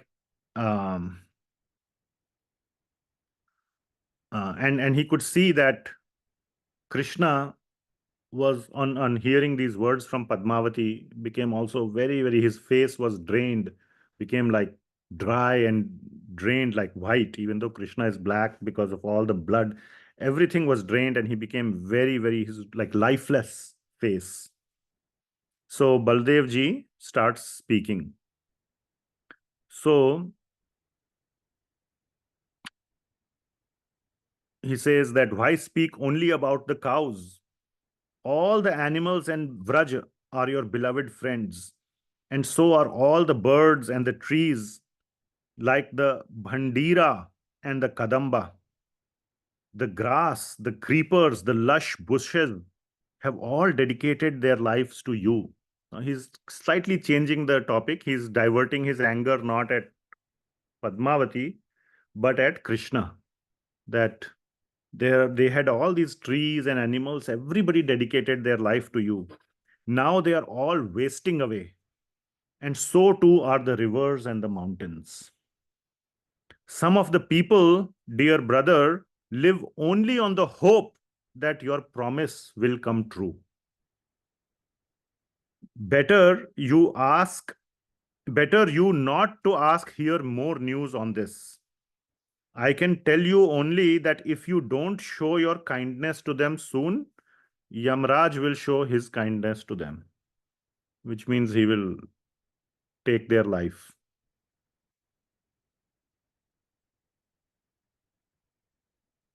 The fact that you rid Kalia of its poison was only misery for the Vrajvasis. At least they could have drank the poisonous water and died. You took away the poison from the water. So now they cannot drink that water and just die. You removed the poison from the water. So that was you granted everything you have done has given them only misery. In Vraja, the river Yamuna has turned so dry that she hardly has any water. And Govardhan, when you held him up, touched the heaven. And now it has become so short. So everybody in Vraja is miserable. The devotees one day will just die in a great forest fire. So that is the end. And then, there are some more verses, but then Krishna really starts crying, and even Balramji just explodes, and they both start crying very much and everything. So that is the end of this chapter, long chapter, almost 125 verses. But in the next chapter, what happens is that on seeing this, I think Brahmaji, he creates a Nav Vrindavan. And again, this is a deeper topic of how Nav Vrindavan and all the Vrajvasis are present there. Krishna goes there to Nav Vrindavan and interacts with Vrajvasis and all that. But Nav Vrindavan, so again, there are all the Vrajvasis replicas, not replicas, but again, this is a deep topic. I'll have to refresh the whole Brihad Bhagavatamrta and understand the tattva there of this Nav Vrindavan. But that's what happens, and then the story continues. Okay. So, but again, you can see from here the moods of the various devotees. So I relished very much to little bit more understand the mood of Mother Rohini. That question was troubling me for a long time, that why Mother Rohini was, even though she was already there in that Kurukshetra meeting, why she didn't say something. So now it is very clear why she didn't say anything, because she was just, tolerating, or it was not so bad or what, but at least the mood of Devaki was seen there. And Jiva Goswami has further churned it. And we see the extreme love of the Vrajvasis for Sri Krishna through this understanding. And also we see the mood of mother of Sri Rukmini and Satyabhama. Very, very, very, they are also fully dedicated to Sri Krishna. But they also fully recognize the supremacy of the gopis and the fact that Sri Krishna has really not done anything wrong in their eyes. Rohini and Balaram are on the, little bit on the blaming side. And Uddhavji is kind of a little neutral. He's not blaming Krishna or calling him bad words, but he's also telling him, you need to go. All this sending letters is not going to cut it. So that is the discussion. Okay. Any comments, questions? So that is the end of today's discussion. So any comments or questions? Or any reflections, thoughts, anything you want to say? Question. Okay.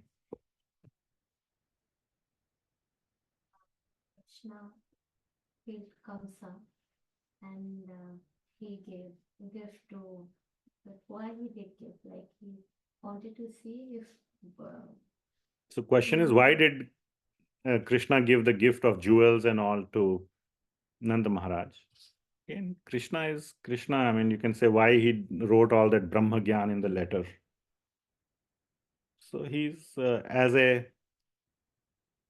I will say it in a slightly different way, okay? Because we expect that every question has one answer. There is one reality, okay? So what is the real reason? In physics also these days, there is no real reason. Especially after if you read relativity, there is no real definition of what is 1 second of time. It is all dependent on the perspective of the observer. This is, I'm talking top class modern physics. It has nothing to do with Krishna. So there is no one reality. In relativity theory, you cannot even agree how much is 1 meter. It depends, 1 meter depends on from the perspective of the observer. So from various observers or from various angles, we can say, see why Krishna gave. From our Gaudiya Vaishnava standpoint, we can say because Krishna is heartless. That is the reason. So all the Gaudiya Vaishnava fundamental principle is based on the fact that our allegiance, our worshipable personalities is not Krishna. That is only said to outsider. Once you become core insider, our allegiance is to Vrajvasis. And they happen to have given their heart to Krishna. So we accept Krishna. You must have heard this. We are followers of Srimati Radha. She loves Krishna. So we have some place for Krishna in our heart. But the topmost position is at that for the Vrajvasis. That is the fundamental understanding of our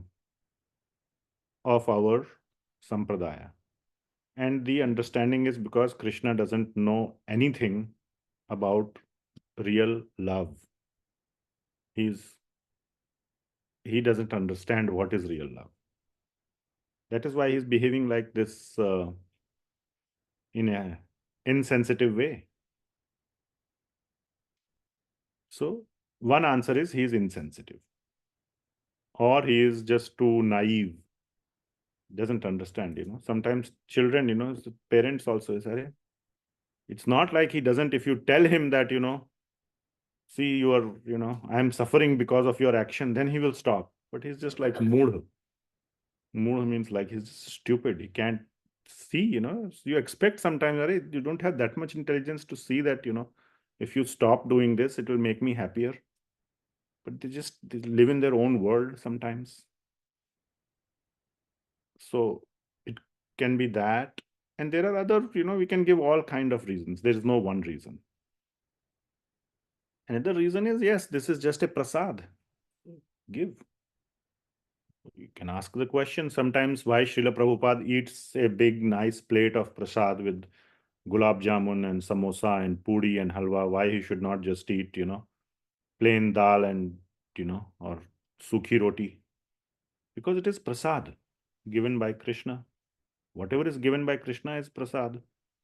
So he accepts. He has also eaten sukhi roti also when he was staying in. So for them, it's not anything that is given is prasad. So that is another way to look, that it is given by Krishna as a article of love Krishna can give anything. So he's giving jewels. Sometimes he gives separation. Whatever Krishna gives, devotees accept. Okay.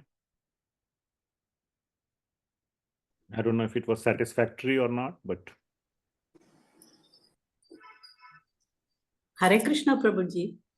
yes. Already when Krishna is suffering with severe headache, why all these people are, troubling him so much? That is also showing there. Some people are not, all of them are not troubling. Mother Rukmini fully understands what is going on.